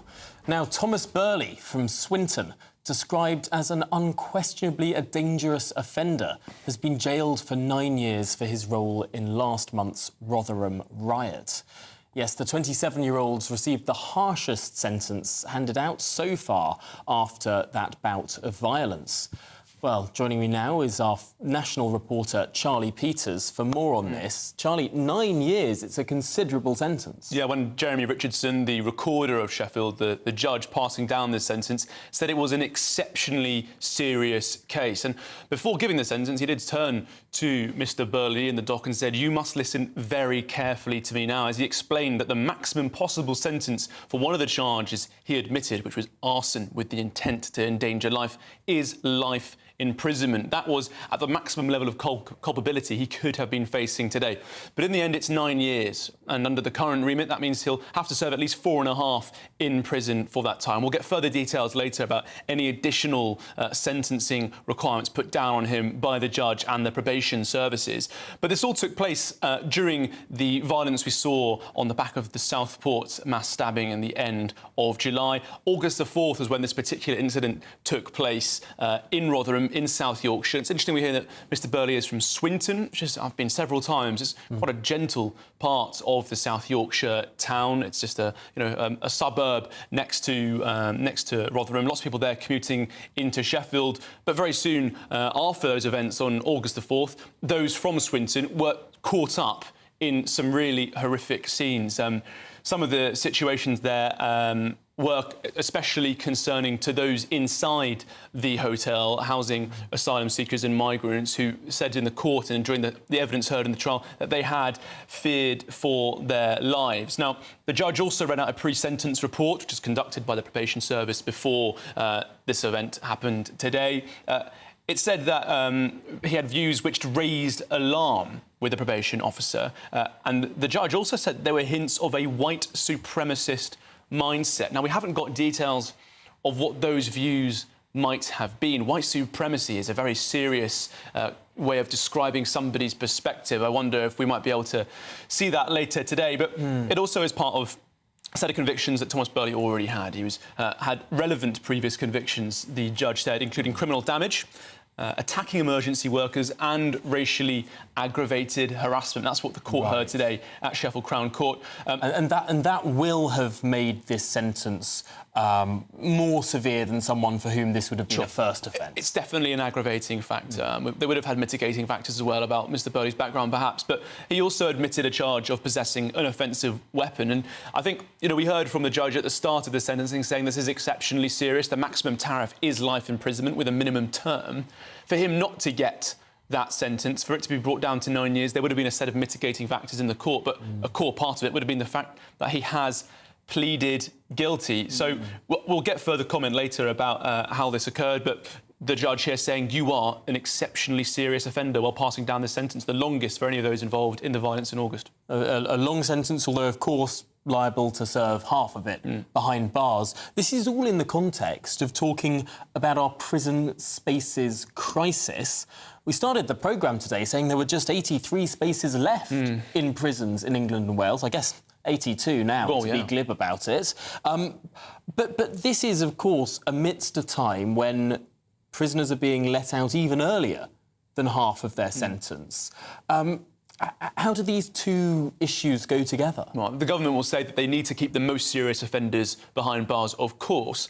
But from next week, we will see a scheme putting into effect where those who've already served 40% of their terms for less serious offences, in the view of the Ministry of Justice, will be released earlier. So on Tuesday, I think over 1,000 prisoners set to be released, and then a further wave will come out later in the week and again in October. Now, as you said, Tom, it comes as we've hit a prison record level of inmates in cells in England and Wales, over 88,500 or so. So, as you mentioned, very few cells remaining, and it comes as there is widespread, ongoing, seemingly relentless conversation about the state of our prisons, these former Victorian jails being kept on into modern times, not updated accordingly, many prisoners in 2 cells at a time. Now, this is bad, obviously, for prisoner welfare. There are several damning reports by the Inspectorate of Prisons exposing some of the self-harm, the appalling abuse and the mistreatment of prisoners at the hands not only of guards, but more keenly from other prisoners.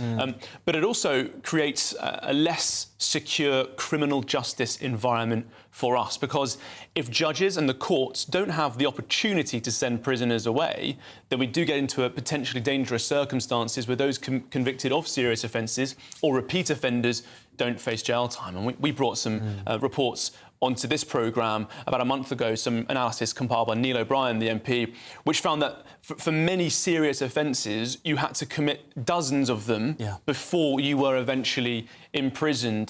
This is part of a wider conversation, isn't it, about today, reports that we could be sending prisoners to Estonia under a new system, at least with the government in Tallinn. I was speaking with our specialist Home Affairs producer, Tom Fredericks, this morning. He said, he's been covering Home Affairs for several decades, and this opportunity has been touted regularly. It's unlikely, in his perspective, and for other commentators, this will go ahead. And one of the core problems to that is visitation. How can you facilitate visitation? Taxpayer-funded flights to the Baltic. It is a human right. They're required every week. Can you get them in Estonia? I'm not so sure. Goodness me. Charlie Peters, thank you so much for bringing us all of that. Of course, the government using the ethereal description of no plans, which means, well, we might do it, we might not. Charlie Peters, our national reporter, thank you very much for those updates. Now, the Home Secretary, Yvette Cooper, is chairing a landmark meeting today amid ministers and law enforcement officials as she sets out Labour's plans to smash criminal smuggling gangs. It all comes, of course, after the tragic incident in the English Channel this week, with 12 people dying whilst attempting that perilous crossing. Our political correspondent Olivia Utley joins me now from outside the National Crime Agency. Olivia, what is being said today? Well, in terms of concrete policy announcements, we're not really expecting to get any. This is about getting all the right people in the room to have a conversation about the moral imperative of stopping the gangs. And there's no doubt that Yvette Cooper has managed to assemble an impressive cast. You've got various UK ministers, you've got members of the National Crime Agency, which is here behind me, you've got the Crown Prosecution Service, etc. But it is all about talking. It doesn't seem to be about making concrete plans. And at this point, there's a big question about, is talking really good enough? The tragedy in the Channel this week has really shone a light on the plight of migrants making that dangerous crossing. And at the moment, there isn't really a clear deterrent strategy in place. Yvette Cooper talks about getting more border security officials, so essentially pen pushers, speeding up the asylum claims process. But for now, it doesn't really seem to be working, although, to be fair, Labour haven't had very much time to get their feet under the table. There were 22,000 migrant crossings this year, including 8,000 since Labour took office in July. Keir Starmer has promised that he's going to smash the gangs. He's going to have to put a bit more meat on the bones of that policy pretty soon if we're going to see a dent in those numbers. Well, Olivia Utley, thank you very much for joining us there outside the National Crime Agency. Joining me now is international security and border control expert Henry Bolton. Because, Henry, I think many people will be sitting here listening to this thinking, another summit, another talking shop. Where's the action? Exactly, Tom. Let's start this by saying I have long called for a greater unity of effort amongst all of the various agencies and government departments that either influence whose work influences or is influenced by what happens on our borders. And so, in that sense, this is a step in the right direction. But as Olivia has just quite rightly said, this seems to be about talking rather than doing.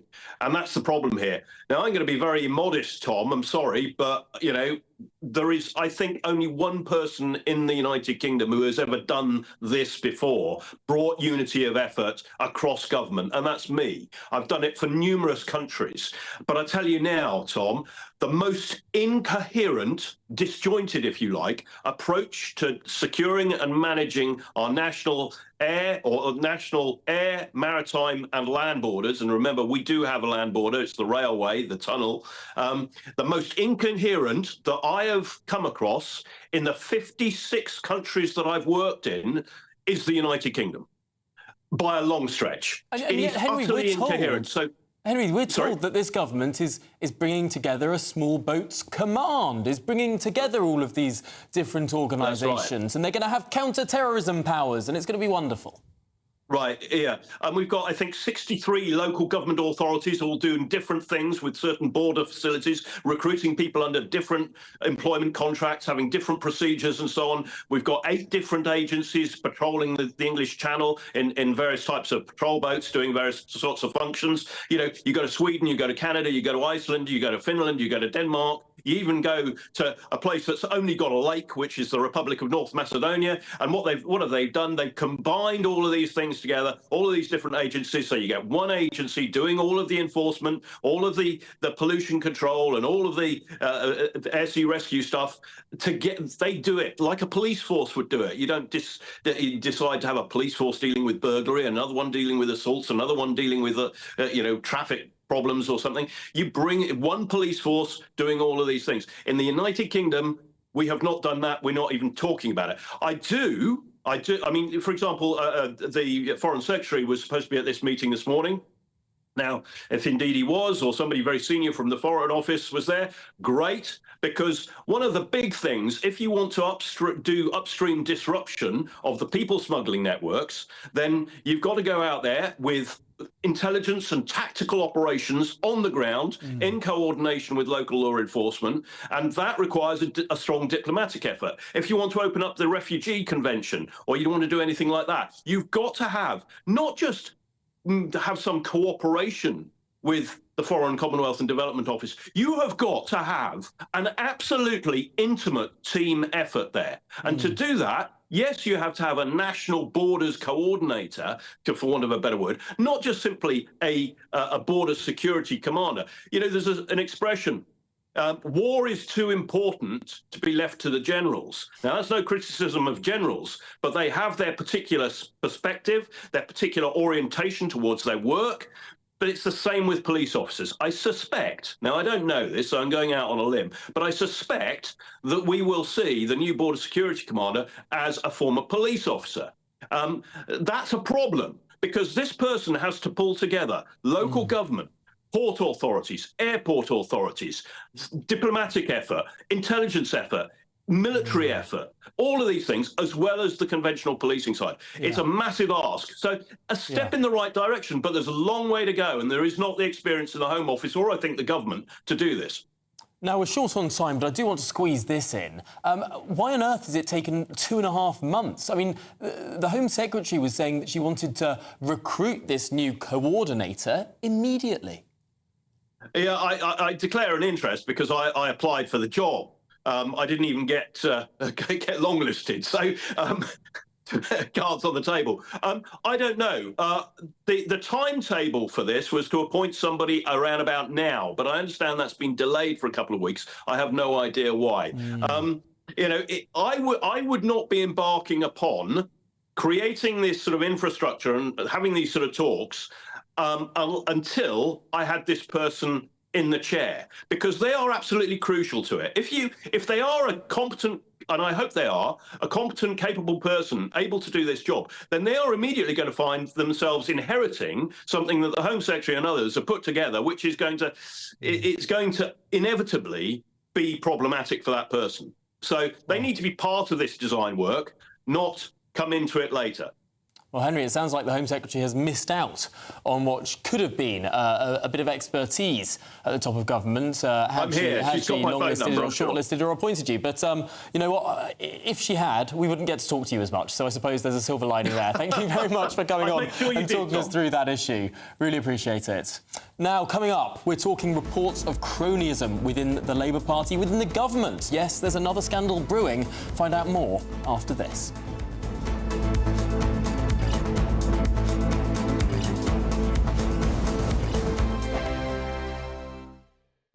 This is GB News, Britain's news channel.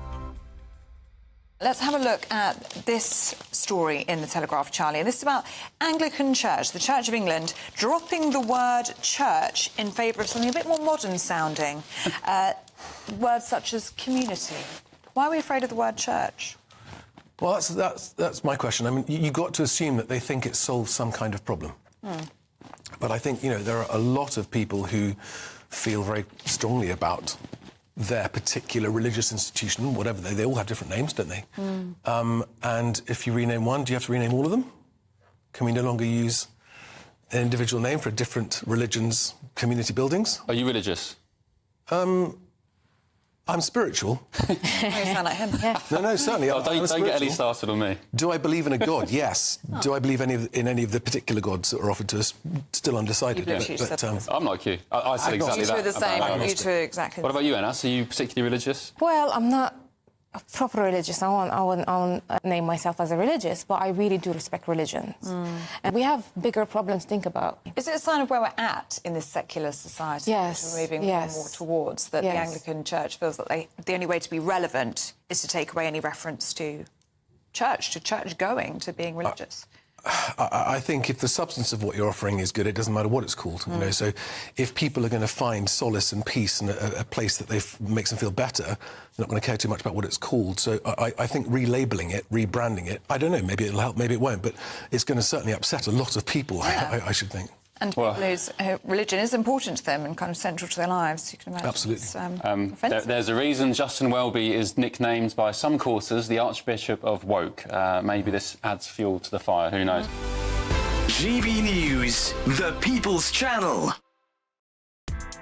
Join me, Nana Akwe, for an informative, interactive news programme with a difference. It's fun. No, he didn't say that, though. I'm so surprised. I think there's an element of truth to that. Join me from 3 p.m. every weekend, only on GB News, Britain's news channel. If you want your news to be straight talking... This is a nightmare for the Conservatives again. Down to earth. It's not just Nottingham where this is happening, is it? And most importantly, honest. Hard-working, middle-class taxpayers, they'll get their book thrown at them. Then catch me, Martin Daubney, Monday to Friday, 3 till 6 p.m. on GB News, Britain's news channel.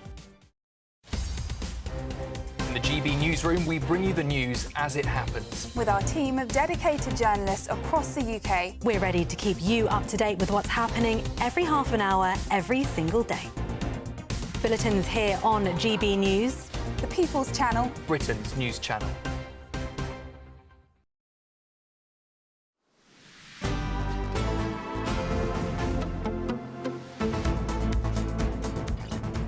Good afternoon, Britain. It is 26 minutes past 1. Now, a little bit earlier in the programme, I was joined by the Minister of State for Security, Dan Jarvis. We were talking about the issue of asylum seekers who aren't just coming across to the UK, the 100,000 asylum seekers who are already here. With the government closing down the barges like the Bibby Stockholm, former RAF bases like RAF Scampton, and wanting to close down hotels as well, I asked the Security Minister, Dan Jarvis, where will these people go? An expensive gimmick. I'll give you, Minister, I'll give you some ground on this one. Home Secretary is marshalling that effort across government so we can actually make it work. Let's say one asylum seeker is approved. Where does that individual go? I'm not even going to claim it's going to be the 100,000. I'm not going to claim, as most experts do, it will be 90,000 or above. Let's say one. Where would that individual go? Would it be in a council house? Well, arrangements will have to be made to accommodate people who successfully are processed through the asylum arrangements. But the bigger point is that there was no processing arrangements. 100,000 people were stuck in this perma backlog because the previous government didn't put the resource in the right place. Arrangements will have to be made. What does that sound like to you? To me, it sounds like housing, a limited resource in this country. We clearly don't build enough of it. Council housing, the waiting lists for which are stretching longer than just about at any point in our history. Could it be that actually we're about to see maybe one, maybe 90,000 asylum seekers not be put on disused RAF bases or in hotels or on barges, but actually into those limited number of council houses? Could that really be the answer from this government? The Minister didn't deny it to me last hour. And I have to say that were it not the policy of this government to put asylum seekers, to put those who have had their asylum applications approved into those council houses, I put it to you that the Minister would have denied it. Well, let's move on now, because Lucy Letby has appointed a new barrister in an attempt to overturn her convictions on the grounds that the jury were exposed to unreliable evidence. Mark MacDonald is gathering experts and said there was a strong case that the former nurse was innocent, warning juries do sometimes get it wrong. This comes as 24 scientists wrote to the Health Secretary last week calling for an inquiry into the Countess of Chester Hospital to be postponed due to wider professional concerns. Well, delighted to be joined now by our North West reporter Sophie Reaper, who followed that trial. Sophie, it seems curious to me that lots of people who weren't at the trial, who didn't hear the evidence, are now coming forward with their own views. Well, this is one of those cases, I'm afraid, where speculation has been rife. Lots of armchair detective, lots of conspiracy theories. I'm sure many of our viewers remember just past this time last year, just before, sorry, this time last year, those verdicts came in here at Manchester Crown Court, and Lucy Letby was found guilty of 7 counts of murder and 7 counts of attempted murder. Then, earlier this year, in a retrial on Child K, she was also found guilty on 1 count of attempted murder there. So, as it stands right now, Lucy Letby is facing 15 life orders in prison conviction, and she's currently the most prolific serial killer of children in modern British history. However, as you said, in the past few weeks, there have been these rumblings of concerns about the legitimacy of those verdicts. And then in the past 24 hours, we've heard, in fact, that Letby and her legal team are potentially going to be launching a fresh appeal with fresh defence barrister Mark MacDonald. And he's, of course, said he's believed ever since the beginning that there's a strong case for her innocence. And as a result, he was going to be making an application to the Criminal Cases Review Commission to try and take her case back to the Court of Appeal. People will remember, of course, earlier this year that Letby's case did go to the Court of Appeal down in London, where those panel of 3 judges heard fresh evidence, but in fact ultimately rejected that application to appeal. Now, on the website for the Criminal Cases Review Commission, they say for the Commission to be able to refer a case back to the appeal court, we will almost always need to identify some new evidence or other new issue that might give reasons for a fresh appeal. We must be able to show court some new information that was not used at the time of the conviction or first appeal, and that might have changed the outcome of the case if the jury had known about it. So from the sounds of it, if Mark MacDonald and his team are going to be reaching out to the Criminal Case Review Commission, it sounds like perhaps they've got some new evidence or some fresh information that they believe could well have changed the jury's verdicts if it would have been provided at the time of the court case. So that will be the case. They will have to go through that process. Of course, legal matters always have to go through the due process, but it sounds, by the sounds of it, they're going to be making that application to the Criminal Cases Review Commission to try and once again take those 15 guilty verdicts to the Court of Appeal and essentially overturn them.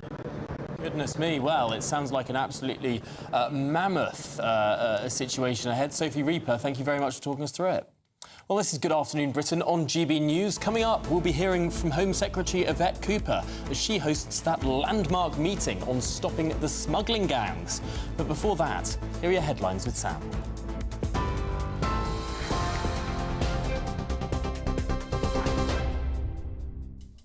Very good afternoon to you, 32 minutes past 1. And the top story this lunchtime. A 27-year-old painter and decorator has been sentenced to 9 years in prison for his role in a violent riot outside a Rotherham hotel housing asylum seekers.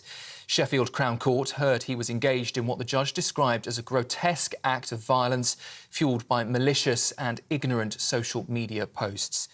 The judge called him one of the most serious offenders of the rioting so far and imposed an extended 5-year licence onto Thomas Burley's ongoing dangerousness.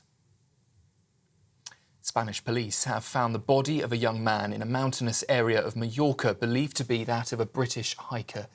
His partner, a 26-year-old British woman, was found dead earlier this week after a storm hit the island. Authorities have been searching the Tramontana Mountains since Wednesday, where flash floods caught 10 hikers off guard. 2 were sadly swept away in the narrow canyon, about 5 kilometres long and 300 metres deep. A people smuggler who left a group of migrants screaming for help concealed in a van has been jailed today for 10 years. Anas Al-Mustafa has been sentenced for smuggling 7 people from France to the UK, hiding them inside a cramped and fake vehicle compartment. Crew members on board a ferry carrying that vehicle had to use an axe to free the migrants after hearing their pleas for help. One of the victims, who suffered a stroke, has since developed a long-term memory issue as a result of the conditions that they were placed in. The Home Secretary says that channel crossings in July and August fell compared to last year ahead of a summit she's leading to address the escalating crisis of people smuggling in small boats.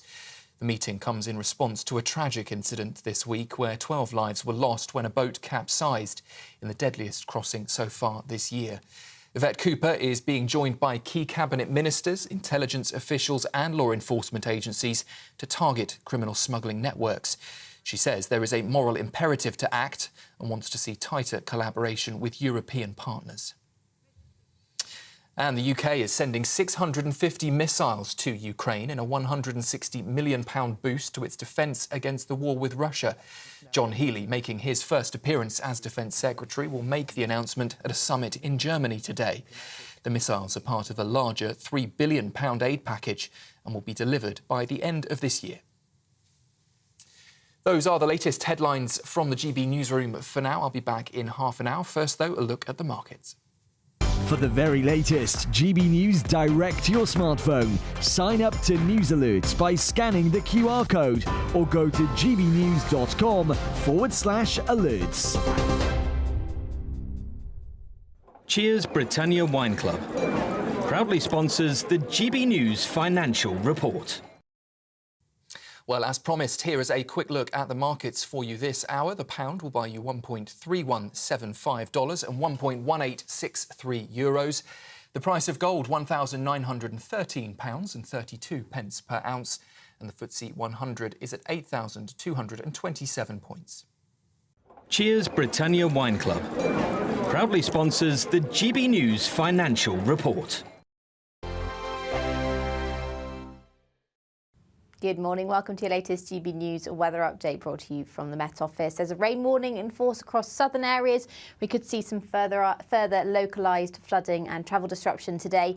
But further north, it's actually a very warm and sunny day. We've got an easterly wind, so that's bringing a bit more of a breeze to northeastern areas, but the northwest seeing the best of the summery weather, or what's left of the summer anyway, across parts of Northern Ireland, Western Scotland, northwestern England in particular is where we'll see the best of the sunshine and temperatures climbing to the higher 20s for some areas in the far northwest. In the south, though, we've got this rain warning in force through much of the day, and it's going to be a much cooler day across many southern areas. Temperatures widely in the mid-teens, so quite an autumnal feeling day down here. And as I said, that rain could bring some further localised flooding and travel disruption into this evening. It's particularly as it moves further north into parts of South Wales this evening where we could see some surface water, so do take care if you're travelling in these areas. But elsewhere, it's going to be a fairly fine end to the day. There will be a bit more in the way of low cloud pulling in off the North Sea, though, across eastern coasts of Scotland, as well as northeastern England and the north coast of Scotland as well. But for many northern areas, it will remain largely dry overnight. A bit more in the way of that cloud dragging in further inland towards the Pennines and central areas of Scotland. And that band of rain will move northwards into the Midlands, parts of central areas of Wales, but it will tend to fizzle away. So there will be some respite from the rainfall for many areas overnight, but quite a lot of cloud around. And after a very warm day in the north and west, temperatures will hold up in the mid-teens for many areas up here by Saturday morning. So quite a bright and warm start to the day across northwestern areas. Once again, should be another fine day here through much of Saturday. But elsewhere across central areas, we'll see quite a lot of cloud around first thing and a risk of some quite heavy downpours into the afternoon. In the south as well, we could see further downpours by late afternoon as well. Bye-bye. The latest GB News travel. Hi, good afternoon to you. I'm Jules Buckley. Let's go to the eastbound M62, chain bar 26 to Gildersham 27. There's a breakdown causing queues. Lane 1 is coned off, a lane close to on the junction 26 entry slip eastbound. Westbound M55 at the Blackpool turn off junction 4 blocked and queuing at the scene of a collision there. Northbound M1, Redbourne at 9 to the Luton Airport Spur Road at junction 10. 2 lanes out of 5 are coned off, is queuing back to Hemel Hempstead at junction 8 as emergency resurfacing repairs continue there. And issues to this lunchtime if you're heading through Hampshire on the westbound side of the M27. There was a breakdown from junction 5 easterly through towards the M3 at 4. That's cleared in the roadworks. Still queuing though back to Hedge End at junction 7. And that's the latest. You can stay up to date throughout the day by visiting our website gbnews.com.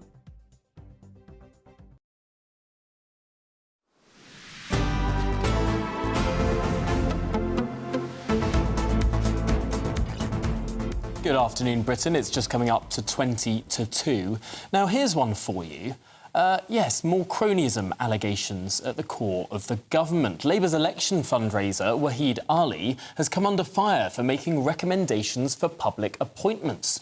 Reports suggest he's been working with senior officials to draw up a list of suitable candidates for roles due to come vacant during this Parliament, with staff raising concerns of conflict of interest. The project name? Ironically, Operation Integrity. You couldn't make it up. Joining me now is the political correspondent at The Spectator, James Heal. James, what on earth is going on here? Well, that's what we're trying to get to the bottom of, Tom. I mean, it's a day ending in Y, so it means more bad headlines for the government. Right now, of course, we've got the re-emergence of Wahid Ali after a fortnight out of the headlines, talking about his actual role and what went on in terms of the transition period when he was preparing Labour to get ready for government. Obviously, for the past 2 years, it's looked likely Labour was going to win. They won a big majority of 20 points or so. And Wahid Ali was in charge of the fundraising effort for the opposition, at the same time, of course, as having a Downing Street pass towards the end of that time, and actually being advising on a lot of appointments going on. So really, it's a whole conflict of interest row involving potential allegations about money, about influence, about access, etc., all involved with the public appointment system. It really is quite the mess. Now, of course, a pass to the heart of Downing Street is a rare and prized possession. Not even cabinet ministers have that, save for the Chancellor. I mean, this is perhaps tying together two different stories that we saw around cronyism at the start of this government. Public appointments, but also giving passes to donors. Passes for glasses, as the scandal became known. This almost ties those two scandals together, because it turns out that it could have been the case that the party donor is the guy drawing up lists for public appointments. Well, absolutely. This is the really interesting thing. And of course, if you talk to Labour people, and the Labour spokespeople have been out and saying, or the outriders have been saying things like, well, you know, Wahid Ali was a parliamentarian, he's a member of the House of Lords. Well, yes, but of course, you know, most members of the House of Lords aren't involved in paying for the Prime Minister's glasses and clothes, are they now? So I think that this is a sort of, Wahid Ali has a unique role. But as you say, Tom, it ties in that other row about public appointments. Look, Labour have been out in government for 14 years. Everyone understands the fact that they want to sort of go in there properly supported with people, but they have to go through the right processes. And what's interesting, this report in Bloomberg News suggests, is that certainly within Labour there seems to have been a bit of discomfort about how, way in which this person was involved in advising on these appointments. And the thing for me, Tom, really is that this suggests that isn't the end of the road, really, and more to come out. And what's so telling about this, of course, is the way in which Number 10 today at the lobby briefing were unable to slap this down. Yes, he was involved in the transition process, but they wouldn't say about his role in public appointments. So I suspect there'll be more questions rather than answers by that statement. It's very odd, because they call this project or Operation Integrity, so it's being reported. And Operation Integrity is all about, presumably, shoving friends of the Labour Party, Labour activists, people who've worked for the party in the past, in positions that are publicly funded in our so-called impartial civil service. I mean, what strikes me so peculiar about all of this is that this is the party that campaigned on cleaning up government, on cleaning up what many people said was a big mess made of the civil service and of public appointments and all the rest of it under the previous administration. And they're not even walking into the same trap. They're going further. Absolutely, and that's why I think it's striking, perhaps, we've heard far less of the earlier Starmer-era talk about the Ethics and Integrity Commission. Remember, of course, there was going to be a suggestion that if the ministerial commissioner had suggested that there was going to be a conflict of interest or something, that person would have to be sacked. There'd been a breach of the ministerial code. Right now, Labour has sort of moved away from that, and I think they're coming to terms with actually what means being in power and the kind of difficult things that happen. I think, look, Tom, part of the reason about this has been a bit of incompetence, I think, in some people within Labour, which is that they tried to bring all these people into government. There was a bit of a slow process, so they tried to sort of fit them in different ways. So there was Ian Caulfield, of course, a Labour donor. Suggested he was going to be a Treasury director, now stepped back from that position. They want to bring their people in, but the way they've got to do it is properly, and they've got to make sure, obviously, that given they've talked the talk on this, they've talked about being whiter than white. Actually, it seems decidedly grey when you look at all of this. I think one of the really odd things here is a lot of people might think that actually having a completely impartial civil service is impossible. Parties of all hues have complained about the civil service and have always wanted more of their own people in. And I think there'll be many people on all sides of the political spectrum who are sympathetic to the idea of new governments being able to bring in more of their own people to deliver the policy agenda on which they were elected. Fine. But surely the way to go about doing that is to present a bill to the House of Commons, have it voted on transparently, saying we want a more political civil service, and this is the process by which we're going to go about doing it, pass that through both houses, make that the law, and Bob's your uncle. What seems very, very odd is that they're not doing any of that. They're keeping the sort of appearance of an impartial civil service and shoving it full of their mates. That's the accusation. And I suppose a cynic might say, is this simply because if they were to draw up the mechanism by which you could officially appoint party political people to the civil service, they're worried that in 5 short years' time, the opposition would do exactly the same? I think that's very much it, Tom. I think that the danger for Labour is twofold. One of which is the accusations of hypocrisy. Obviously, they were very critical about any kind of civil service suggestions mooted under the last few Conservative governments. But the other thing, of course, I think, is the way in which this is all coming out with dribs and drabs. And so these stories are going on for days and weeks, and Labour have been a bit slow and flat-footed. It took about a week or so for Ian Caulfield to kind of step back from that position. So really, it's just every day in the headlines about these negative stories and about people with money getting involved in that. It's not what Labour says it's about. It's not what Labour was elected to represent, and I think it's going to be something that could be a real problem if Labour doesn't get a grip on this, and sharpish. Well, James Heal of The Spectator magazine, really appreciate your thoughts on this growing scandal. Now, in response, a Downing Street official has said this: public appointments are made by ministers and departments in line with requirements, and that Wahid Ali plays no part in this or in cabinet formation. Well, that clears that up then. This is Good Afternoon Britain on GB News. Stay around, of course, because in the next few minutes we're going to be hearing from the Home Secretary. Yes, that landmark meeting on smashing the criminal gangs has now concluded.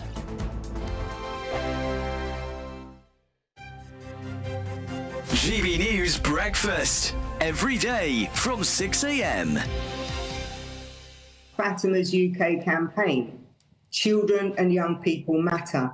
Because I actually run a campaign, and my ministry today is about looking after children in the care system and improving their life outcomes. You know, for me, I had a difficult start to my childhood, and I will never forget it. I mean, I always say I may have left the care system, but the care system hasn't left me. And I instantly understand the importance of giving our young children and young people the opportunity to also, you know, have good life outcomes. So Fatima's UK campaign is all about that. It's a summit next year.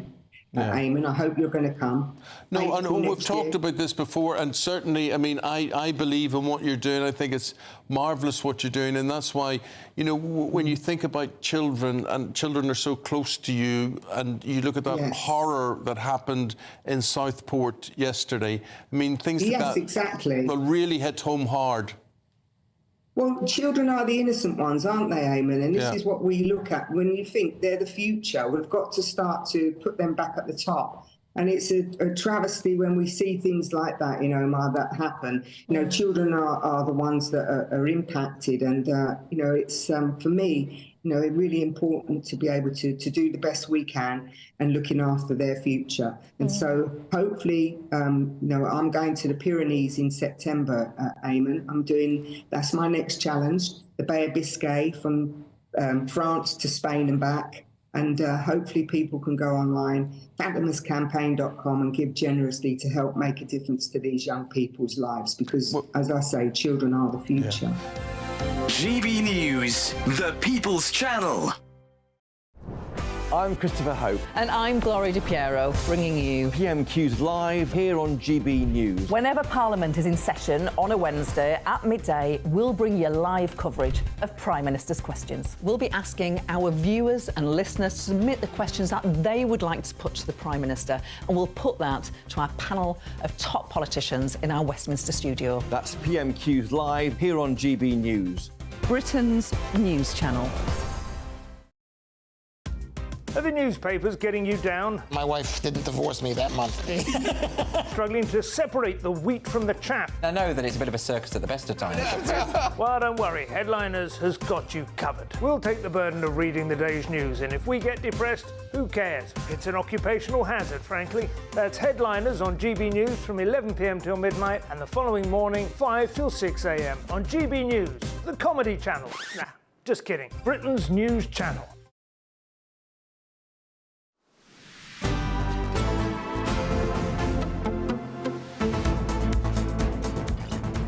Good afternoon, Britain. It's just coming up to 10 minutes to 2. And as promised, we can now hear from the Home Secretary, Yvette Cooper. She's spoken in the last few minutes following that landmark meeting at the National Crime Agency. Well, the criminal smuggler gangs are undermining our border security and putting lives at risk, as we've seen so tragically in recent days. That's why we're determined to go after the criminal gangs. They should not be able to get away with making profit in this way. And we need to build on some of the progress that's been made, increasing the work with our European partners, as we've been doing in recent weeks. And even in the last few weeks, we've seen work with Bulgaria to stop some of the boats and engines that were destined for the Channel, but we want to go much further, and that's why we have this operational summit today, and that's why we see this as such important work.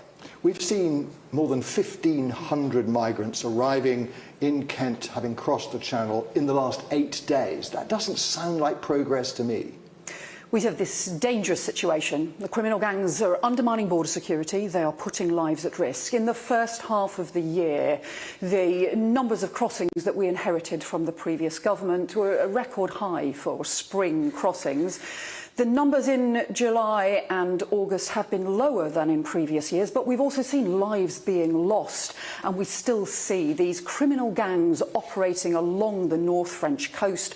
Those gangs should not be able to get away with it, and that's why we're determined to go after them with the National Crime Agency, working with Europol, expanding the additional investigators that we're recruiting for here at the MCA, but also that much stronger partnership with European law enforcement to stop those gangs and boats before they reach the French coast. Cooperation with European law enforcement, but would you also consider cooperation with European governments, perhaps to process people overseas so that that journey across the Channel is unnecessary?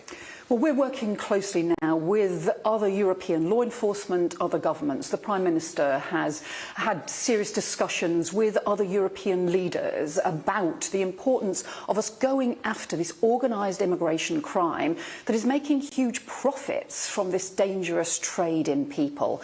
And that's why we're focusing now on going after the gangs, expanding the work with Europol and with other European law enforcement organisations. That's where we think we can make significant progress. One other question, if I may. RAF Scampton is a plan that you've now decided to ditch. But where are the migrants going to live? This is going to be a real problem, isn't it? Just to find enough spaces for all the people who you're not able to return as fast as you'd like. Well, we've seen this really shameful increase in the asylum backlog under the Conservatives that we inherited.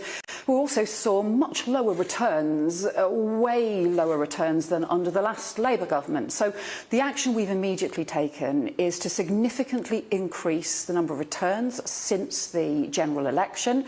And we are also working now to clear the backlog so that we can end these very costly asylum hotels. But also, in the case of Scampton, that was incredibly costly for this single site that was also strongly opposed in the local community as well. But where are they going to go? We've made clear that we need to bring down the asylum backlog, and we're already making progress in order to increase asylum decision-making and also increase returns. So we've significantly increased returns since the general election. We've had additional new dedicated flights taking place, but also thousands of people returned since the general election. We're determined to make further progress on that because the number of returns had substantially fallen under the last government. And it's really important that the rules are respected and enforced. They weren't being. We're determined to make sure that we can address that serious issue. Thank you very much. Well, as the Home Secretary, appearing very serious about what she has emphasised is a serious issue. I'm not sure we heard an answer to that fundamental question, however. There are 100,000 asylum seekers who need to be processed, who are in this country. They're living in places like hotels at the moment. The government's closing down options like RAF bases and hotels. Where are these people going to go? I'm not sure we have quite heard the answer. Well, this is Good Afternoon Britain on GB News. Lots more to come, including an interesting story about the royal family. That next.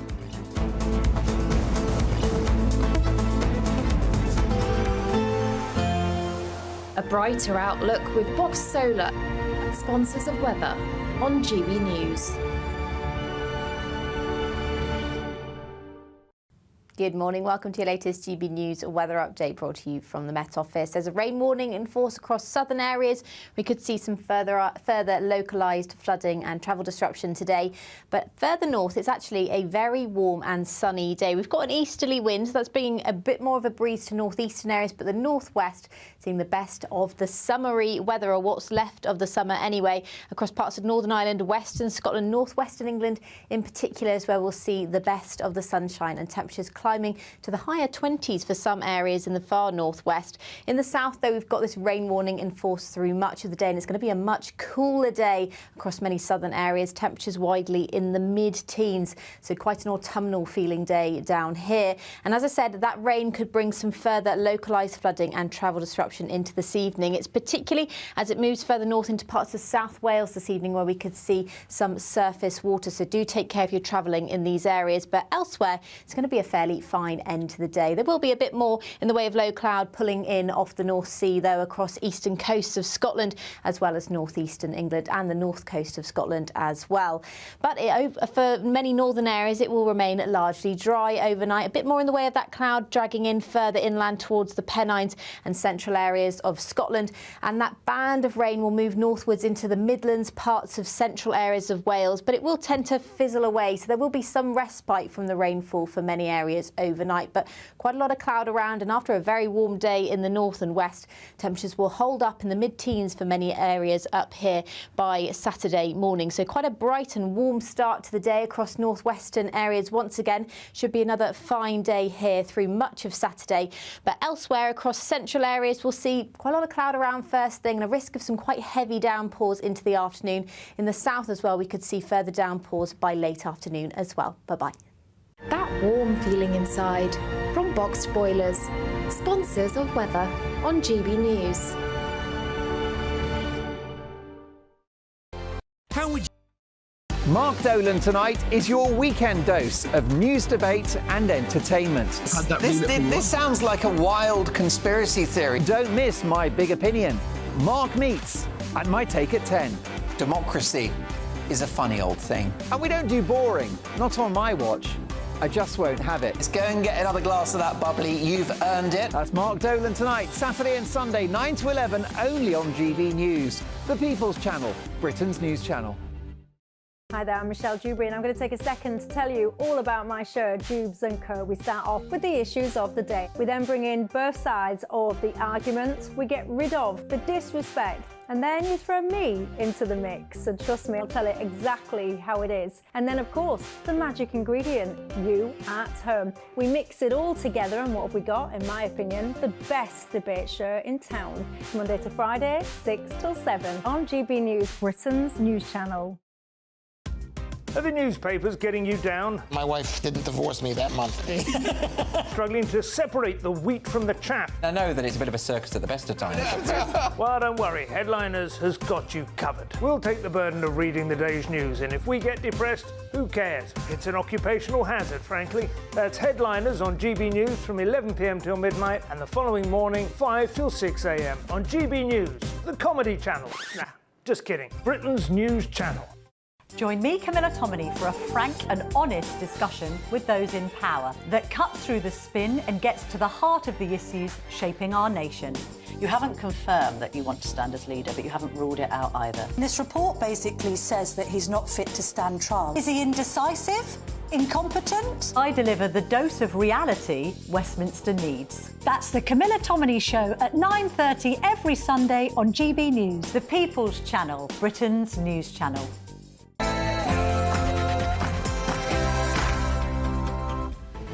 Good afternoon, Britain. It's 2 o'clock on Friday, the 6th of September. I'm Tom Harwood. Now, the Home Secretary has chaired a landmark summit as she tries to smash the smugglers.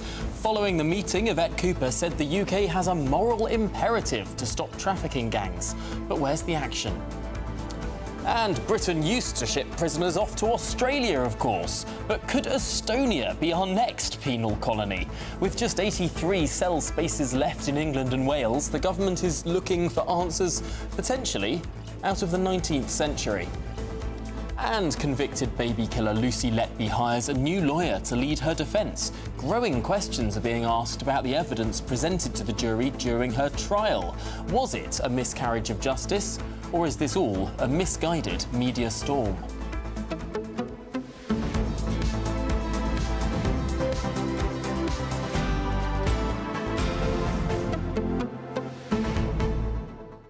Also, what do you make of this? This hour, we're talking about the royal family. Sir Ian McKellen has said that the Queen had rather lost it by her final years. Is it appropriate to reveal the contents of private conversations? Is it appropriate to speculate on the mental state of our late monarch? Or is it what we should be doing? Telling the truth? Well, I want to hear your views on all of this. It's becoming a bit of a scandal. Yes, Sir Ian McKellen revealing some of the words that the late Queen said to him in the years before she passed away. gbnews.com/your say is the way to join that conversation, or indeed any of the others. Welcoming views on all of the topics we're discussing today. Please do get involved. The website is there on your screens. We're going to get to all of that and so much more throughout the rest of the programme after your headlines with Sam Francis.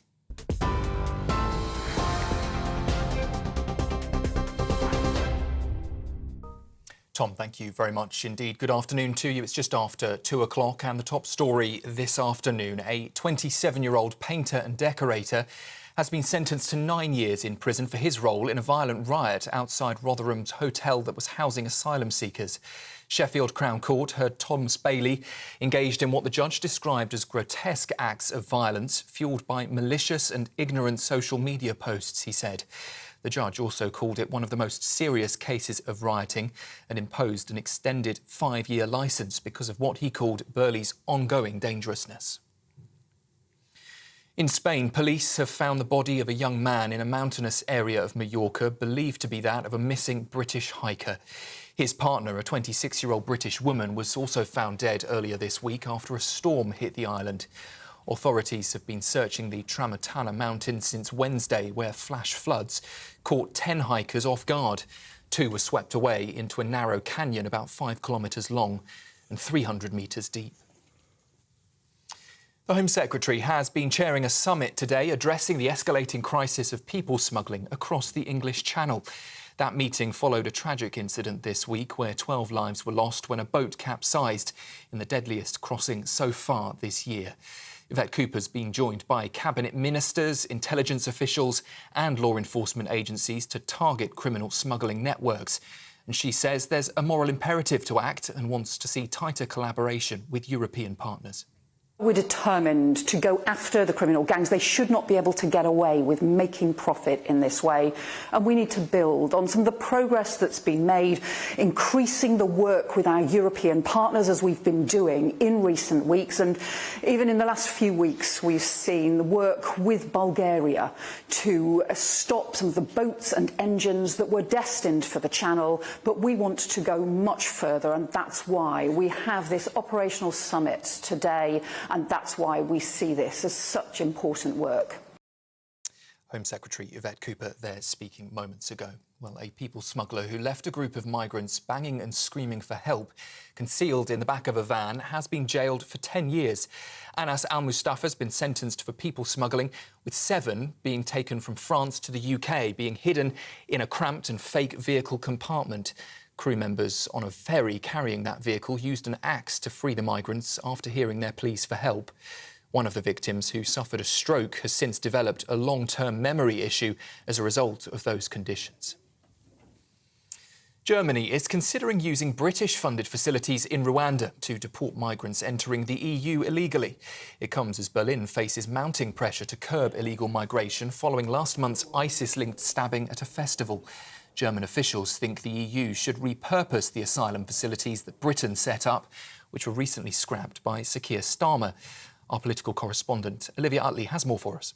There will be those who argue, and in fact Conservative MPs are already arguing, that if the Rwanda policy is good enough for Germany, if Germany believes it will act as a sufficient deterrent to stop illegal immigrants coming over to Germany, then why did Keir Starmer choose to throw out that policy on his first day in office and replace it with this rather nebulous plan to smash the gangs? The government says it has no plans to send prisoners to Estonia, addressing rumours on policies to ease overcrowded jails here in the UK. It comes as prison population numbers hit a record high this morning, now reaching 88,521 inmates. That's up 171 on last week's peak figure. Downing Street insists that building more prisons remains a key priority, and says a 10-year strategy will be published this autumn to make sure enough space is available for dangerous offenders. Breaking news in the last half hour or so from the US. A 14-year-old suspect in a school shooting there has appeared in a Georgia court, facing murder charges after a deadly rampage on Wednesday. The attack left 4 people dead, including 2 teachers and 2 students, and wounded 9 others. Cole Gray, who you can see here on the screen, used a semi-automatic rifle and is being held without bail and will be tried as an adult. In a rare move, his father, Colin Gray, is also facing multiple charges, including involuntary manslaughter, for allegedly allowing his son to access the weapon used in that attack. Both are expected to appear in court again on Friday. And back here at home, areas from London to the west of England are in for a wet end to the week. The Environment Agency's warning of potential flooding and travel disruptions, especially in low-lying areas. Roads near the Thames in West London could even flood at high tide this evening, while Devon, the southwest and West Sussex are still under weather alerts. But Scotland is set to see the best weather, where temperatures could reach 27 degrees. Those are the latest headlines for now. Your next update in half an hour. For the very latest GB News direct to your smartphone, sign up to News Alerts by scanning the QR code or go to gbnews.com/alerts.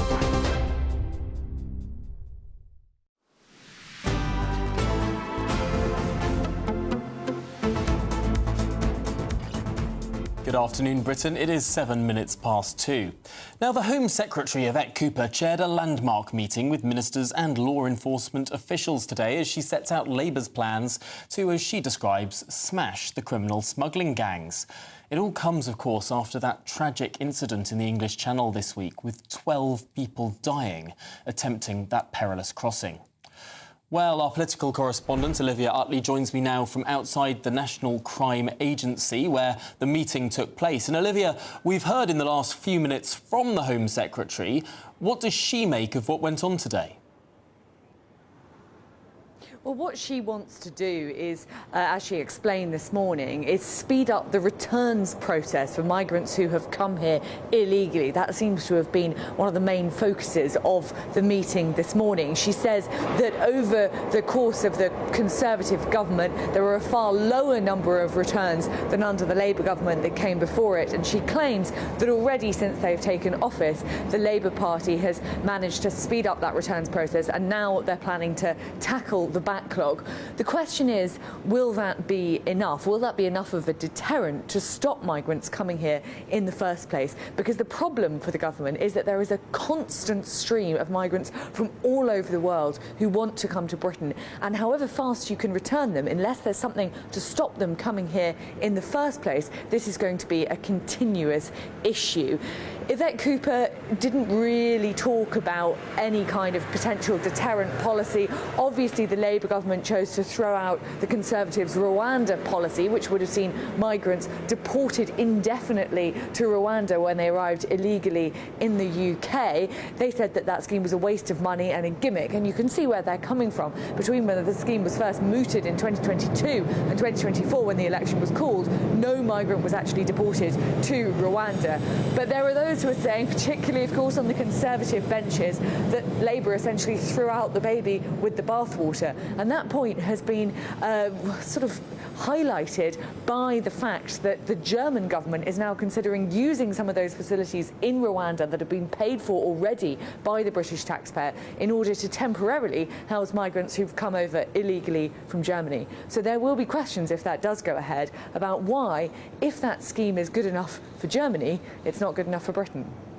Really, really surprising outcomes from Germany, but I suppose after the recent election results they've had, perhaps they're going down a stricter line. Olivia Utley, thank you so much for joining us there outside the National Crime Agency headquarters. Well, joining us now is international human rights lawyer David Hay. And David, this is a concerning situation, of course, for everyone, because ultimately what we're talking about here boils down to people's lives. People are dying in the Channel, making this perilous journey. Many people watching this will be sort of sitting fairly aghast at the fact that the government took away one of those two prongs that the previous government was using to try and stop this people trafficking trade, namely a deterrent. Well, absolutely. I can understand that. I mean, as I've said before, I don't think Rwanda would have been an effective deterrent, and so I don't think, and you know, it was a complete waste of money, and I don't think it would have been very effective in any event. But the government obviously does need to get to grips with this incredibly serious problem that is just getting worse and worse. And at the moment, there is no immediate fix to this. It's a long-term project to fix this problem, and it's one that involves Europe and other countries. So we're not going to see any positive headlines anytime soon. It's going to get worse, and much, much worse. More people will tragically die in the Channel until you see if what Labour is doing, until you see if that's going to be effective or not. One of the big issues that we're looking at right now with the 12 deaths that we saw in the Channel was the fact that the boats they were using were so rickety and frankly unseaworthy, also overloaded. And there's been some speculation today that the government's approach of smashing the gangs, of stopping manufactured boats getting to northern France, well, it doesn't stop the people wanting to come. So you have the same number of people crowding into fewer boats or less seaworthy boats, and that potentially, unintentionally, leads to more death.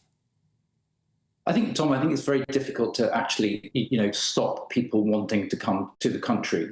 There's always going to be a reason why people want to come to the UK, as in other countries in the West. So I think, it's going to be very difficult for any country anywhere in Europe to find an effective solution unless they change the current laws that we have, because you can't stop people wanting a better life, whether that's for economic reasons or whether that's actually their lives are at risk and the genuine asylum seekers. That's something that you can't really tackle. I mean, tackling the people that bring them is something that we absolutely must do, but we need to get more severe. I mean, we've seen today there's a conviction for people smuggling. But, I remember, I think it was, we spoke back in January, I think there was a chap that had been involved in financing, taking the money from the people smugglers to effect this. And I think several £1 million was through his accounts. He was given 8 years. I mean, he'll be out after 4. That is not a deterrent to get involved in people smuggling. We need to have life sentences for people involved in people smuggling. And things like that I think will help stem the flow. But it's not a quick fix. But of course, those sort of punishments will need to be put upon people who are overseas, who don't operate within this country and who operate in territories over which we have no jurisdiction. Is a legalistic avenue here really going to be one that is useful if people are operating out of countries, frankly, that we don't even have diplomatic relations with? Well, absolutely. I mean, it's relatively easy, obviously, if someone's in this country, or to go take them through the process and give them a life sentence, and that's something we should be doing. And life should mean life, I think, in this case, when it's involved with people smuggling, because you are putting them at risk. You shouldn't have people getting a year or two for any they're a part of that. But of course, again, like you said, people that are, majority of them are overseas. There's very little we can do in terms of, other than looking at extraditions, and then it's a very long-term process, a very expensive one, and not very effective one. And much like the war on drugs that's been going on around the world for decades, it's impossible to completely fix it. And that's the same thing that you've got here. There's no quick fix. So tackling the gangs, that's going to be one of the small solutions, but it's not going to fix everything. You know, we really need to have a serious look at the existing laws, which doesn't seem to be a political appetite to do that at the moment. And when you say the existing laws, which laws do you mean? Are you looking at the Refugee Convention, at the ECHR? I mean, these are international agreements that people have been questioning for some time. Well, absolutely, Tom. I mean, I'm not saying that we need to come out of things like the ECHR, but we need to look at the definitions, particularly the Refugee Convention and also the human rights laws that we have in this country and across Europe, to see whether they are effective. Are they protecting the genuine asylum seekers, and are they enabling the governments and countries to put away the non-genuine asylum seekers? And it would seem at the moment that they're not doing either of those things. So is it time to have a serious conversation about the laws and the UN conventions? But again, political appetite for that isn't there at the moment. But I think that's, we're not going to see very many changes in this country because we haven't changed the laws yet. So I don't think we're going to see many changes in terms of the numbers. I've found it always fascinating how many politicians focus so much on the ECHR when actually it seems to be the Refugee Convention is sort of the original problem here, drawn up in a completely different age. David Hay, it's been a pleasure to talk to you as always. I'm afraid I don't think we've solved the issue quite yet, but perhaps a few more conversations and we'll get there. Moving on now, Lucy Letby has appointed a new barrister in an attempt to overturn her convictions on the grounds that the jury were exposed to unreliable evidence. Well, Mark MacDonald is gathering experts and said there was a strong case that the former nurse was innocent, warning that juries do get it wrong. Well, it comes as 24 scientists wrote to the Health Secretary last week calling for an inquiry into the Countess of Chester Hospital, calling for that to be postponed due to wider professional concerns. Well, we're now joined by our North West reporter Sophie Reaper outside Manchester Crown Court. Sophie, it feels like this sort of media storm around this story has sort of grown because of the vacuum of information that so many people had when we had all of those reporting restrictions during the case. Well, Tom, this is one of those cases that just seems to keep rumbling on. Of course, that trial itself was 10 months long. We had the retrial. Next week, we have the inquiry into the Lucy Letby trial and how she was able to carry out those acts beginning at Liverpool Town Hall. So I think it's one of those things where people have just gotten so invested in it. And as you say, those reporting restrictions have meant people just became incredibly invested in what the outcome would be. And that has led to this speculation. Now, it was this time last year that the jury returned here at Manchester Crown Court with those shocking verdicts, 7 counts of murder and 7 counts of attempted murder that Letby was found guilty on. Then, of course, earlier this year, the retrial of child K, she was also found guilty of the attempted murder of that particular baby. So, as it stands, she is facing 15 whole life orders in prison. But, of course, throughout this entire process, that court case, which began in October of 2022, she and her legal team have maintained her innocence throughout, and now it seems that they could well be launching a fresh appeal as she's hired a fresh defence barrister, Mark MacDonald. He has said from the beginning that he believes she has a strong case for her innocence and that he will now be considering launching an application with the Criminal Cases Review Commission in order to try and get that case taken back to the Court of Appeal. Of course, earlier this year we saw that case go to the Court of Appeal down in London, where it was heard before 3 senior judges, but ultimately they decided that that application to appeal would be denied, and that seemed like it was going to be it. But now it seems that a fresh appeal could be launched. Now, on the website for the Criminal Cases Review Commission, just to give this a little bit of context, they say for the Commission to be able to refer a case back to the appeal court, we will almost always need to identify some new evidence or or other new issue that might give reason for a fresh appeal. We must be able to show the appeal court some new information that was not used at the time of the conviction or first appeal, and that might have changed the outcome of the case if the jury had known about it. So it seems like Mark MacDonald may feel that there was some evidence that was untapped or unseen by those juries, either at the retrial or in the initial trial that took place here at Manchester Crown Court, that if the jury would have been privy to that it could well have been a different outcome. But that is something that, of course, we will have to see if he's going to make that application to the Criminal Case Review Commission. We will have to see exactly on what grounds he goes to them with, to see if ultimately they can overturn those 15 guilty convictions. Goodness me. Well, Sophie Reaper, thank you so much for that overview. We'll see what happens as that all continues. Sophie Reaper there outside Manchester Crown Court. This is Good Afternoon Britain on GB News. Now, lots more coming up on today's show, including Lord of the Stings. Sir Ian McKellen unleashes on the royal family, calling King Charles damaged, Harry thick, and most shockingly of all, he said the late Queen was quite mad in her final years. Much more on that after this.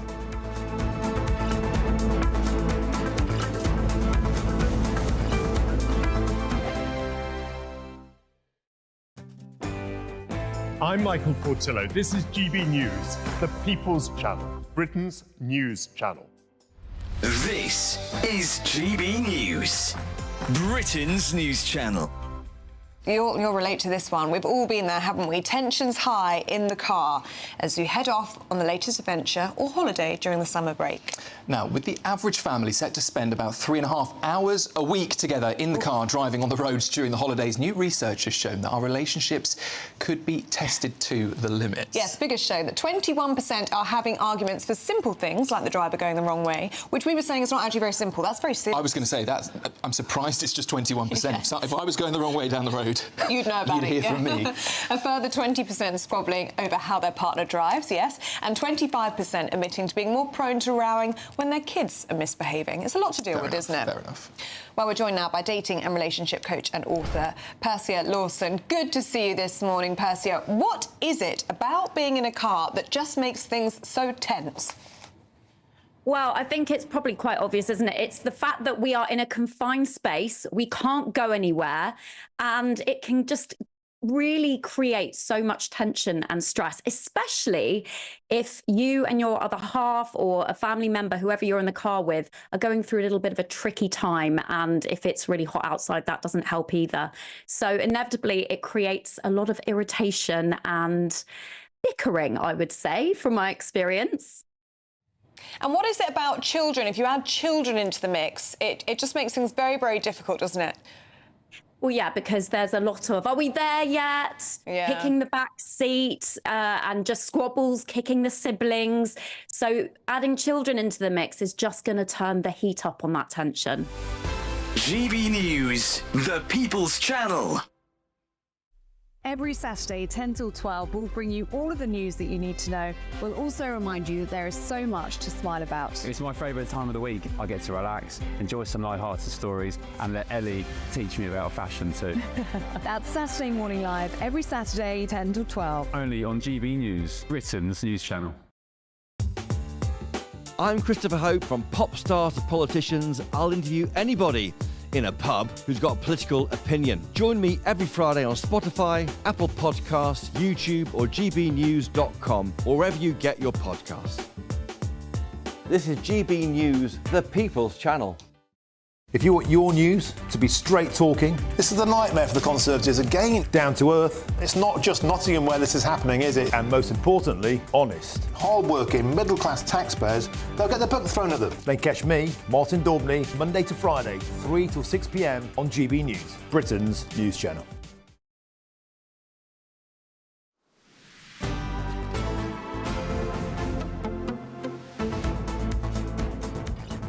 Good afternoon, Britain. It's 24 minutes past 2.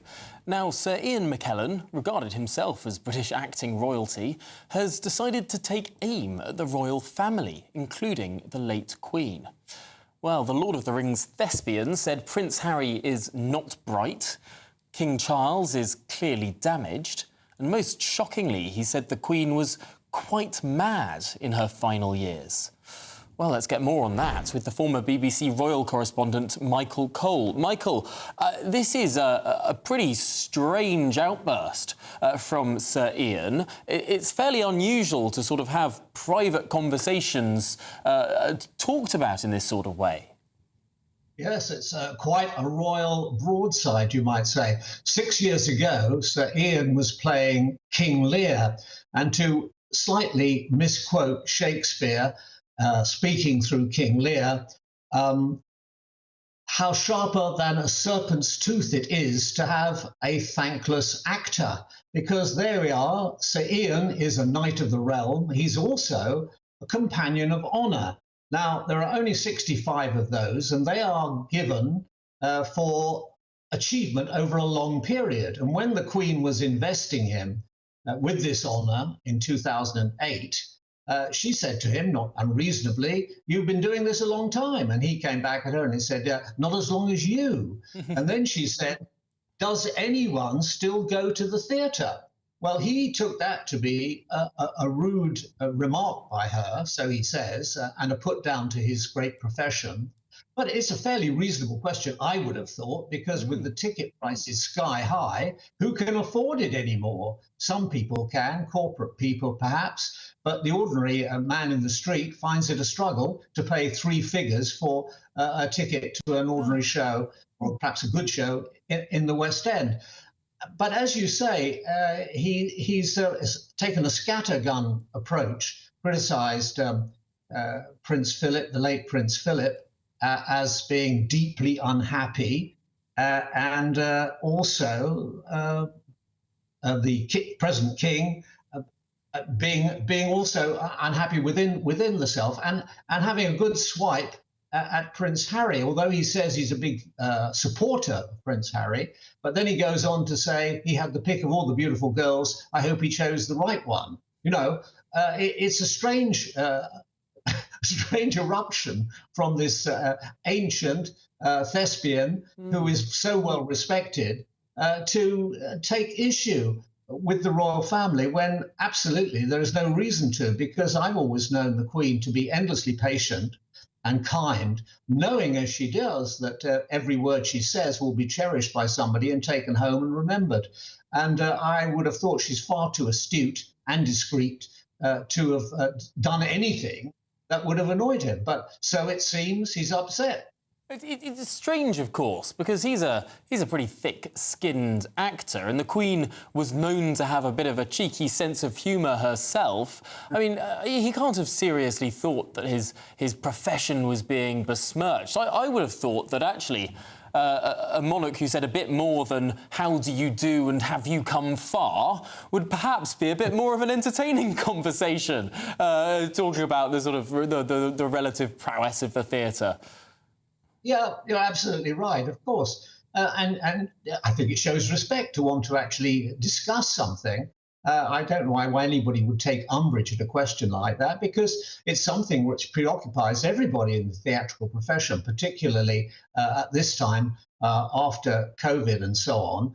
Getting people back in the theatre and filling the theatres is a #1 priority. So when she asked that question back in 2008, I think it was a particularly relevant one.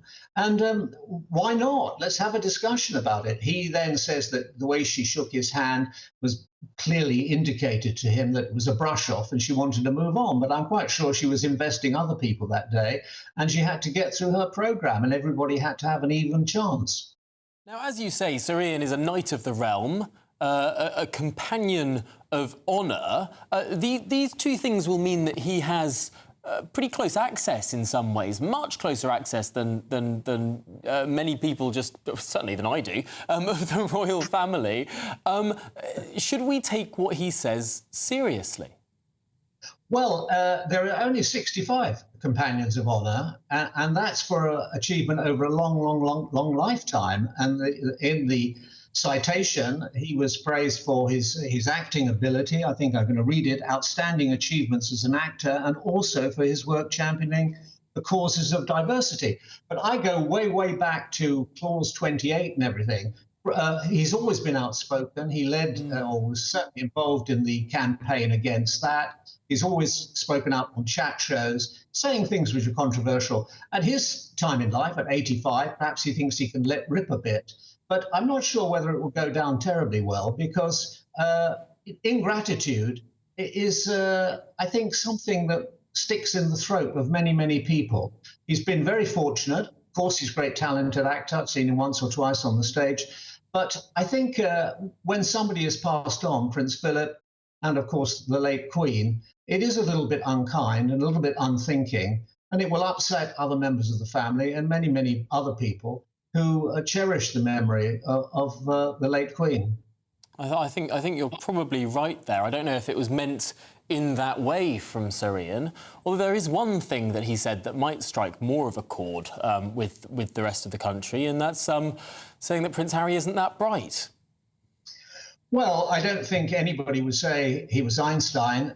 I mean, he went to Eton, he didn't do terribly well, but of course he then did well in the army, and he served with distinction 2 tours of duty in Afghanistan, and he's to be endlessly praised for that and forever, and all the other veterans who went out there and did their bit, and many of them lost their lives.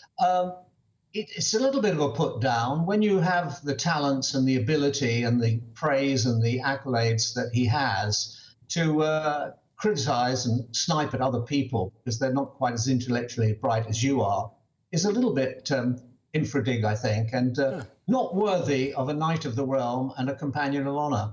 No, perhaps not. Although I don't know, at the age of 85, perhaps you can get a bit more leeway with how you talk to people. But Michael Cole, former BBC Royal correspondent, always a pleasure to talk to you. Thanks so much for joining us. Well, this is Good Afternoon Britain here on GB News. Lots of you have been getting in touch throughout the show. Of course, I'm going to be getting to some of your views after the headlines with Sam.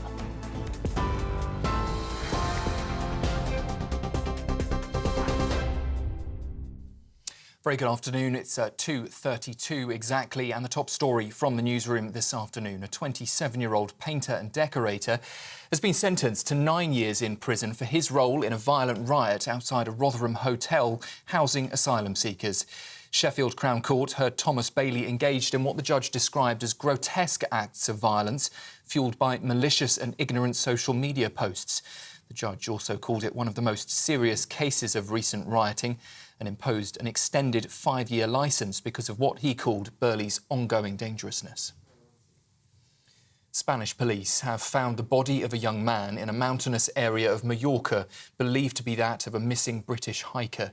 His partner, a 26-year-old British woman, was found dead earlier this week after a storm hit the island. Authorities have been searching the Tramontana Mountains since Wednesday, where flash floods caught 10 hikers off guard. Sadly, 2 were swept away into a narrow canyon about 5 kilometres long and 300 metres deep. The Home Secretary's chaired a summit addressing the escalating crisis of people smuggling across the English Channel. The meeting follows a tragic incident this week where 12 lives were lost when a boat capsized, the deadliest crossing so far this year. Yvette Cooper's been joined by key cabinet ministers, intelligence officials and law enforcement agencies to target criminal smuggling networks. She says there is a moral imperative to act and wants to see tighter collaboration with European partners. And in the US, a 14-year-old suspect in a school shooting has appeared in a Georgia court facing murder charges after a deadly rampage on Wednesday. The attack left 4 people dead, including 2 teachers and 2 students, and wounded 9 others. Colt Gray, who used a semi-automatic rifle, is being held without bail and will be tried as an adult. In a rare move, his father, Colin Gray, is also facing multiple charges, including involuntary manslaughter, for allegedly allowing his son to access the weapon used in that attack. Both are expected to appear in court on Friday. Those are the latest headlines for now. I'm Sam Francis. Sophia Wensler will have your next update at 3 o'clock. For the very latest GB News direct to your smartphone, sign up to News Alerts by scanning the QR code or go to gbnews.com/alerts.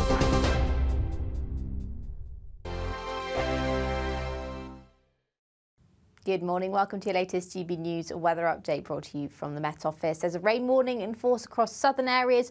We could see some further localised flooding and travel disruption today. But further north, it's actually a very warm and sunny day. We've got an easterly wind that's bringing a bit more of a breeze to northeastern areas, but the northwest seeing the best of the summery weather, or what's left of the summer anyway, across parts of Northern Ireland, Western Scotland, northwestern England in particular is where we'll see the best of the sunshine, and temperatures climbing to the higher 20s for some areas in the far northwest. In the south, though, we've got this rain warning in force through much of the day, and it's going to be a much cooler day across many southern areas. Temperatures widely in the mid-teens, so quite an autumnal feeling day down here. And as I said, that rain could bring some further localised flooding and travel disruption into this evening. It's particularly as it moves further north into parts of South Wales this evening where we could see some surface water, so do take care if you're travelling in these areas. But elsewhere, it's going to be a fairly fine end to the day. There will be a bit more in the way of low cloud pulling in off the North Sea, though, across eastern coasts of Scotland, as well as northeastern England and the north coast of Scotland as well. But for many northern areas, it will remain largely dry overnight. A bit more in the way of that cloud dragging in further inland towards the Pennines and central areas of Scotland. And that band of rain will move northwards into the Midlands, parts of central areas of Wales, but it will tend to fizzle away. So there will be some respite from the rainfall for many areas overnight, but quite a lot of cloud around. And after a very warm day in the north and west, temperatures will hold up in the mid-teens for many areas up here by Saturday morning. So quite a bright and warm start to the day across northwestern areas. Once again, should be another fine day here through much of Saturday. But elsewhere across central areas, we'll see quite a lot of cloud around first thing and a risk of some quite heavy downpours into the afternoon. In the south as well, we could see further downpours by late afternoon as well. Bye-bye. The latest GB News travel. Good afternoon. Hello again. I'm Jules Buckley. There's queues for a breakdown on the eastbound M62. A lane shut in place as a result. That's away from junction 26 to 27 towards Gilderson. Clockwise, M60 heading towards the Trafford Centre. Just past junction 10, still queuing. There was a breakdown that was now cleared. An earlier collision has cleared 2 westbound for the M55 around the Blackpool turn off junction 4, but it's still queuing. And there was a breakdown 2 northbound up the M6 away from Middlewich 18 to Knutsford 19. Again, it's cleared.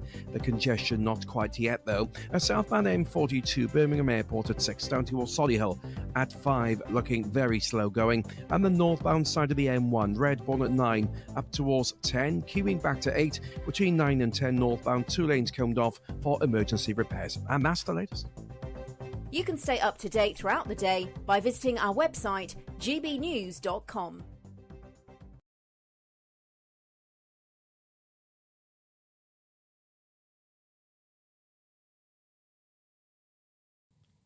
Good afternoon, Britain. It's 37 minutes past 2. Now, there's plenty more coming up on today's show, but before that, Martin Daubney is, of course, up at 3. He's back. Martin, what's coming up on your show later today? Cracking show today, Tom. So on my show, it's another day in clown world. 8,000 have arrived illegally since Labour got into power, including 12 who perished in the Channel this week. But don't worry, Yvette Cooper has thrown a meeting. Well, that'll get the people smugglers quaking in their knockoff Nikes, won't it? Over 10,000 foreign prisoners in British jails. We can't even deport terrorists. And guess what? We're now going to export British criminals to Estonia. Another madcap idea that won't get off the ground.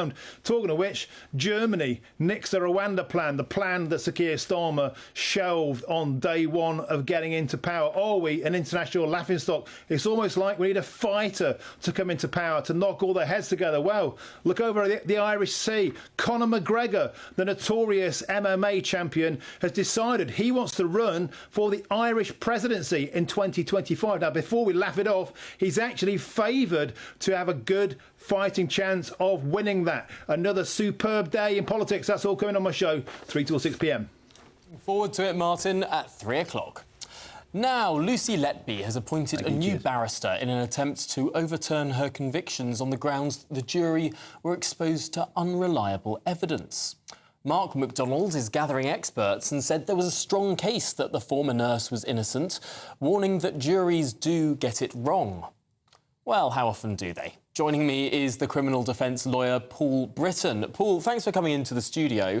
This is a fascinating case because it seems like there's sort of a gathering head of steam of many people who are saying that the criminal justice system should look again at this case. Well, Tom, and looking at what you just said, how often do they get it wrong? Not very often. So what Lucy Letby's barrister is doing is going to the Criminal Case Review Commission. They get roughly 1,000 applications per year. It was set up in 1997.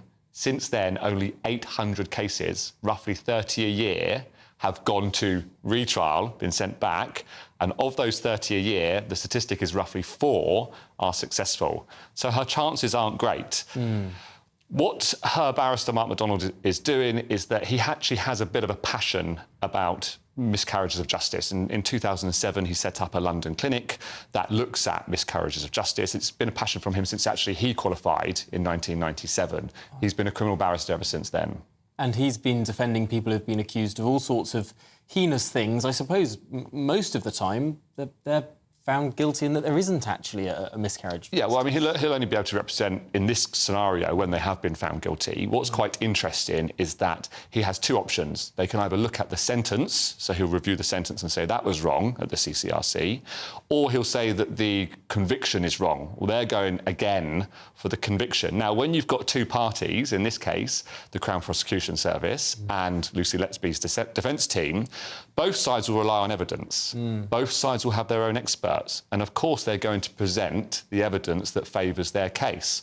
What the jury must do is decide which evidence is more credible. Now, in the Crown Court, we have 12 jurors. And in Lucy Letby's case, 12 of them found that the Crown Prosecution's evidence was preferred, and that's why she was found guilty of the 7 murders and 6 attempted murders. You're right to say that it was unanimous. It was a pretty overwhelming case presented to the jury. And Lucy Letby, it's not like she was undefended. She had a leading KC, over £1 million of taxpayers' money spent on her defence. And yet we now see a lot of people popping up on the television, in the newspapers, saying, oh, they didn't look at this, or what about the Texas sharpshooter analogy, or all of these different things. Is it likely that this leading KC who was trying to defend Lucy Letby wouldn't have considered Listen, that's a really interesting point, because from what we read, the leading KC is still on the case. It's the junior that's been dismissed, and Mr MacDonald has taken over the junior role. Right. And we're told that the KC won't give any of the advocacy, will literally sit there in a sedentary position while Mr MacDonald does all the advocacy. So it's a lot to sit there. Well, so it's not his case. It's Mr MacDonald's case that he's bringing on behalf of Lucy Letby. And that is interesting, because we do hear a lot of these different issues. The Guardian newspaper has run a story about the notes that Lucy Letby wrote, and this was quite a large part of the prosecution. She herself had written down, I am evil, I did this, in notes found in her place of accommodation. She wrote down, I killed them on purpose because I am not good enough, I am a horrible person. It played quite a big part in the prosecution of Lucy Letby. I mean, what more do we need than that, really? But now the Guardian newspaper is saying these were notes that she wrote on advice of her counselling to get out her dark thoughts. It seems strange that we're being told that now. Would that have come up in the trial, or are people grasping at straws here? I think people are grasping at straws. And now the reason that we've got people coming out saying she might be innocent is because the cohort or the group of us that accept that she's guilty, we go quiet now because we've had justice, we've had a result. So that only leaves the other side. And David Davis was on Good Morning Britain the other day, and he said several doctors have written to him. Well, how many? You know, several is more than 2, but less than a lot. So how many doctors have done that? If it's just 2 or 3, that's not a lot. That's not unusual. No, but I suppose when it comes to any sort of... There are always dissenting voices on any issue. I suppose perhaps the doctors that need to be listened to are the doctors who actually worked with Lucy Letby. The witnesses. Yes. And Tom, this was a very short case. You know, cases in the Crown Court last 6, 7, 8 weeks. This was only a 4-week trial. Is that not a point in Lucy Letby's favour? It is in her... If it was rushed, if they might have missed something? No, it probably means that there is less or fewer independent documents, and it might be more witness heavy, and the doctors would have given more witness evidence. 4 weeks is a good time, really, because the jury don't get what we call jury fatigue. You know, if it's 8 weeks, 12 weeks... They sort of go blank. Well, everything sounds the same, and it's, yeah. It's a long time to listen to complex arguments, but 4 weeks, you know, arguably they should still be refreshed, and their decision should be safe.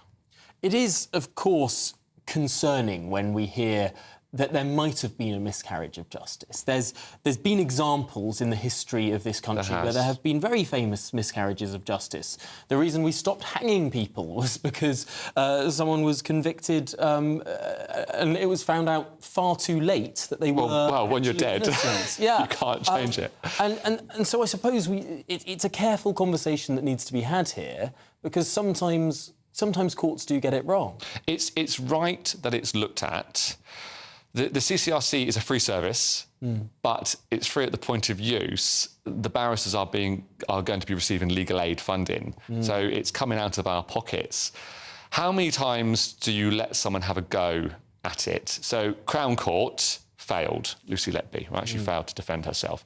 Court of Appeal lost. You know, if you want to take it again, should it not come out of your own pocket? Yeah, and I suppose, actually... How long does the taxpayer want to keep funding it? There are lots of people in these sort of communities online.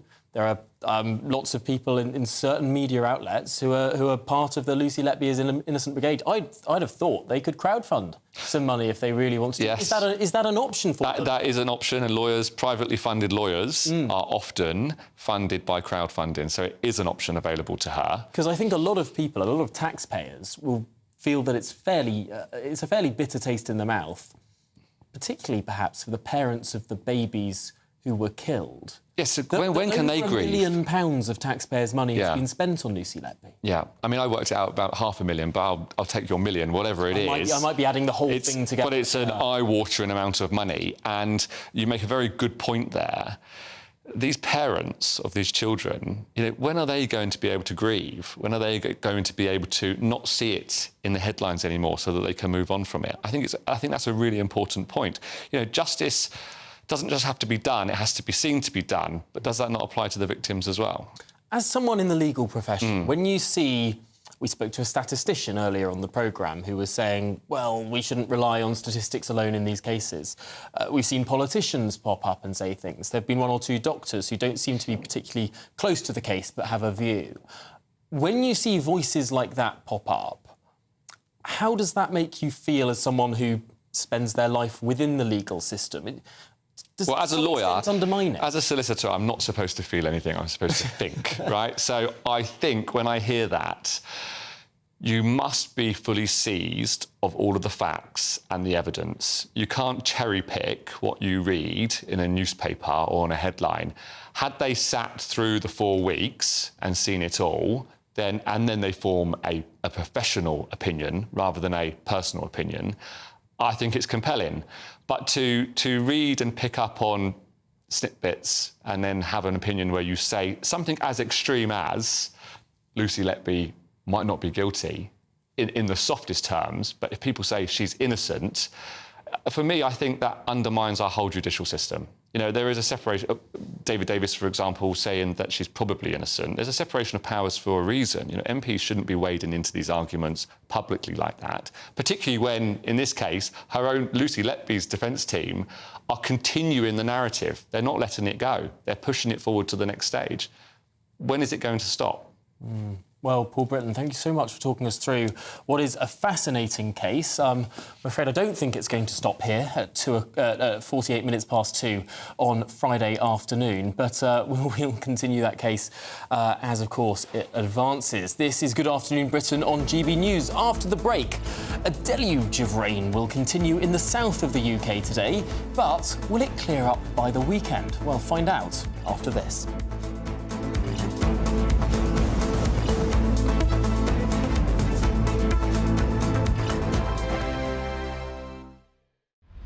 This is GB News, Britain's news channel.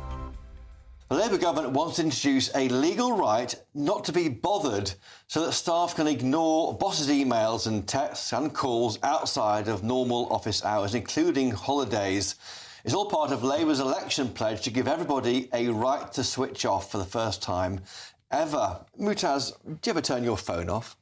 I don't. If you want to work in a high-functioning job that pays well in the end, you have to keep your phone off. The workplace is competitive.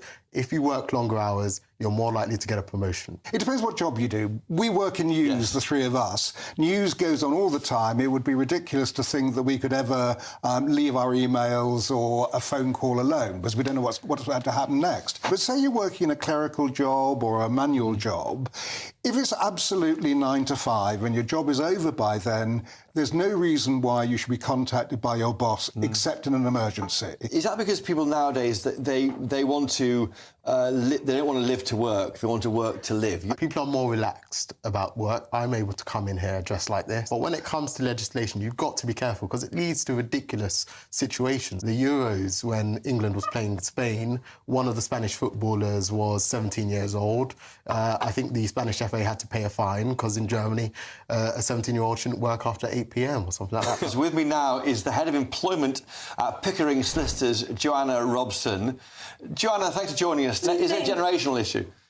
Yes, I think there is a generational issue. I think younger people, they generally want to make a really good impression. So sometimes you find the younger workforce are the ones that actually want to really put their mark out there and they really want to work longer hours.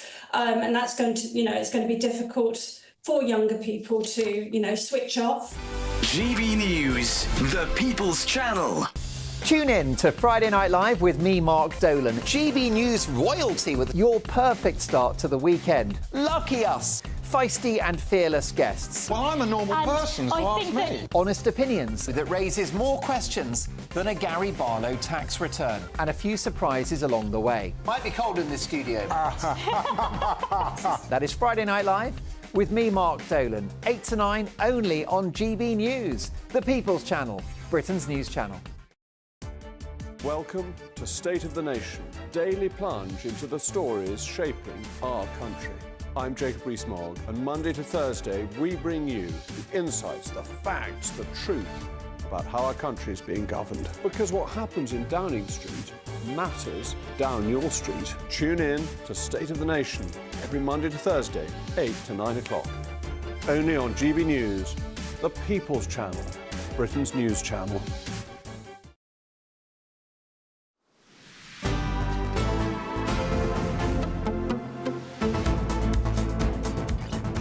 Good afternoon, Britain. It's just gone 10 to 3. Now, southern England and South Wales were put under a 24-hour danger to life rain warning today. Yes, today, in early September. This as downpours could bring travel disruption and flooding. The Met Office imposed the alert amid fears that more than 4 inches of rain will fall in the next 48 hours. Well, let's search for a ray of sunshine with the meteorologist John Ketley. John, is the summer well and truly over? Absolutely not, Tom. And this is a bizarre situation, really, because for 90% of the country at the moment, we're basking in glorious sunshine. I've just come out the garden here thinking I was going to get sunburnt, quite honestly. Temperatures up around 27, 28 degrees. From Lancashire across to Norfolk at the moment. So it really is hot across many places. It's in the south of England, which you referred to already, which is under this deluge of rain. It's moving very, very slowly, and it's got these little embedded cells of thunder mixed in it as well. Of course, we saw all this starting about 36 hours ago, so there's already been the best part of 2 inches of rain across parts of southern England into Hampshire, South Wales as well in the past couple of days, and there is more of this rain to come. It's not coming all the time in the same place, and it's edging northwards and also weakening as we go through the next 12 to 18 hours. But then it gets another kick from France, really, from southern parts of Europe. It's going to get another kick as we go through the latter part of Saturday and into the second part of the weekend as well. So we are going to see more storms, which will bring this torrential rainfall and risk of flooding, certainly, especially across the south. It is absolutely fascinating how our relatively small country, compared to some of the countries I can think of, has got such a difference in weather. I mean, a friend messaged me early saying, are you enjoying the weather? And I thought she was joking. But no, it was actually very sunny there and terrible where I am. Are we going to see any sunshine at all in the coming weeks? Well, we are going to see more sunshine, and what's happening at the moment is just part and parcel of what happens in this country. There's a well-known saying in meteorology that every wind direction brings its own weather. And of course, every wind direction can bring different types of weather across the UK. And we are surrounded by a lot of water, of course, and we can get storm systems coming in from the south or from the west or from the east. Now, what's going to happen is it will turn cooler after this deluge of rain in 2 or 3 days' time. It will turn colder again. Well, I'm going to have to end it there, but hopefully, well, here we'll see what's happening this weekend with the weather. John Catley, thanks for joining us. A brighter outlook with Box Solar, sponsors of weather on GB News. Hello, good afternoon. Welcome to your latest GB News weather update. There's further heavy rain to come, particularly into the southwest through this evening. In the northwest, though, staying dry and warm through the next few days. And across the east coast, with an easterly wind pulling in off the North Sea, there'll be quite a lot of cloud around through this evening and into the start of Saturday as well. Still some drizzly rain across some northeastern coasts of Scotland and England, as well as across the south, where we'll see heavy rain. Now, that will push and become more focused into parts of South Wales, as well as some northern areas of Devon as well. So we could see some further surface water through this evening here. A lot of cloud around tonight, and after the pretty warm day for many of us, temperatures are going to be quite mild for the time of year to start the day on Saturday. But if you're after sunshine, you're going to have to head up to the north and west through Saturday. As across the south, although there is a little bit of a respite from the rainfall to come first thing tomorrow, there will be further outbreaks of rain later on in the day. But across northwestern areas of England, Northern Ireland, as well as northwestern Scotland, the Highlands, seeing the best of the sunshine and the highest temperatures. But we'll see high and low cloud across eastern coast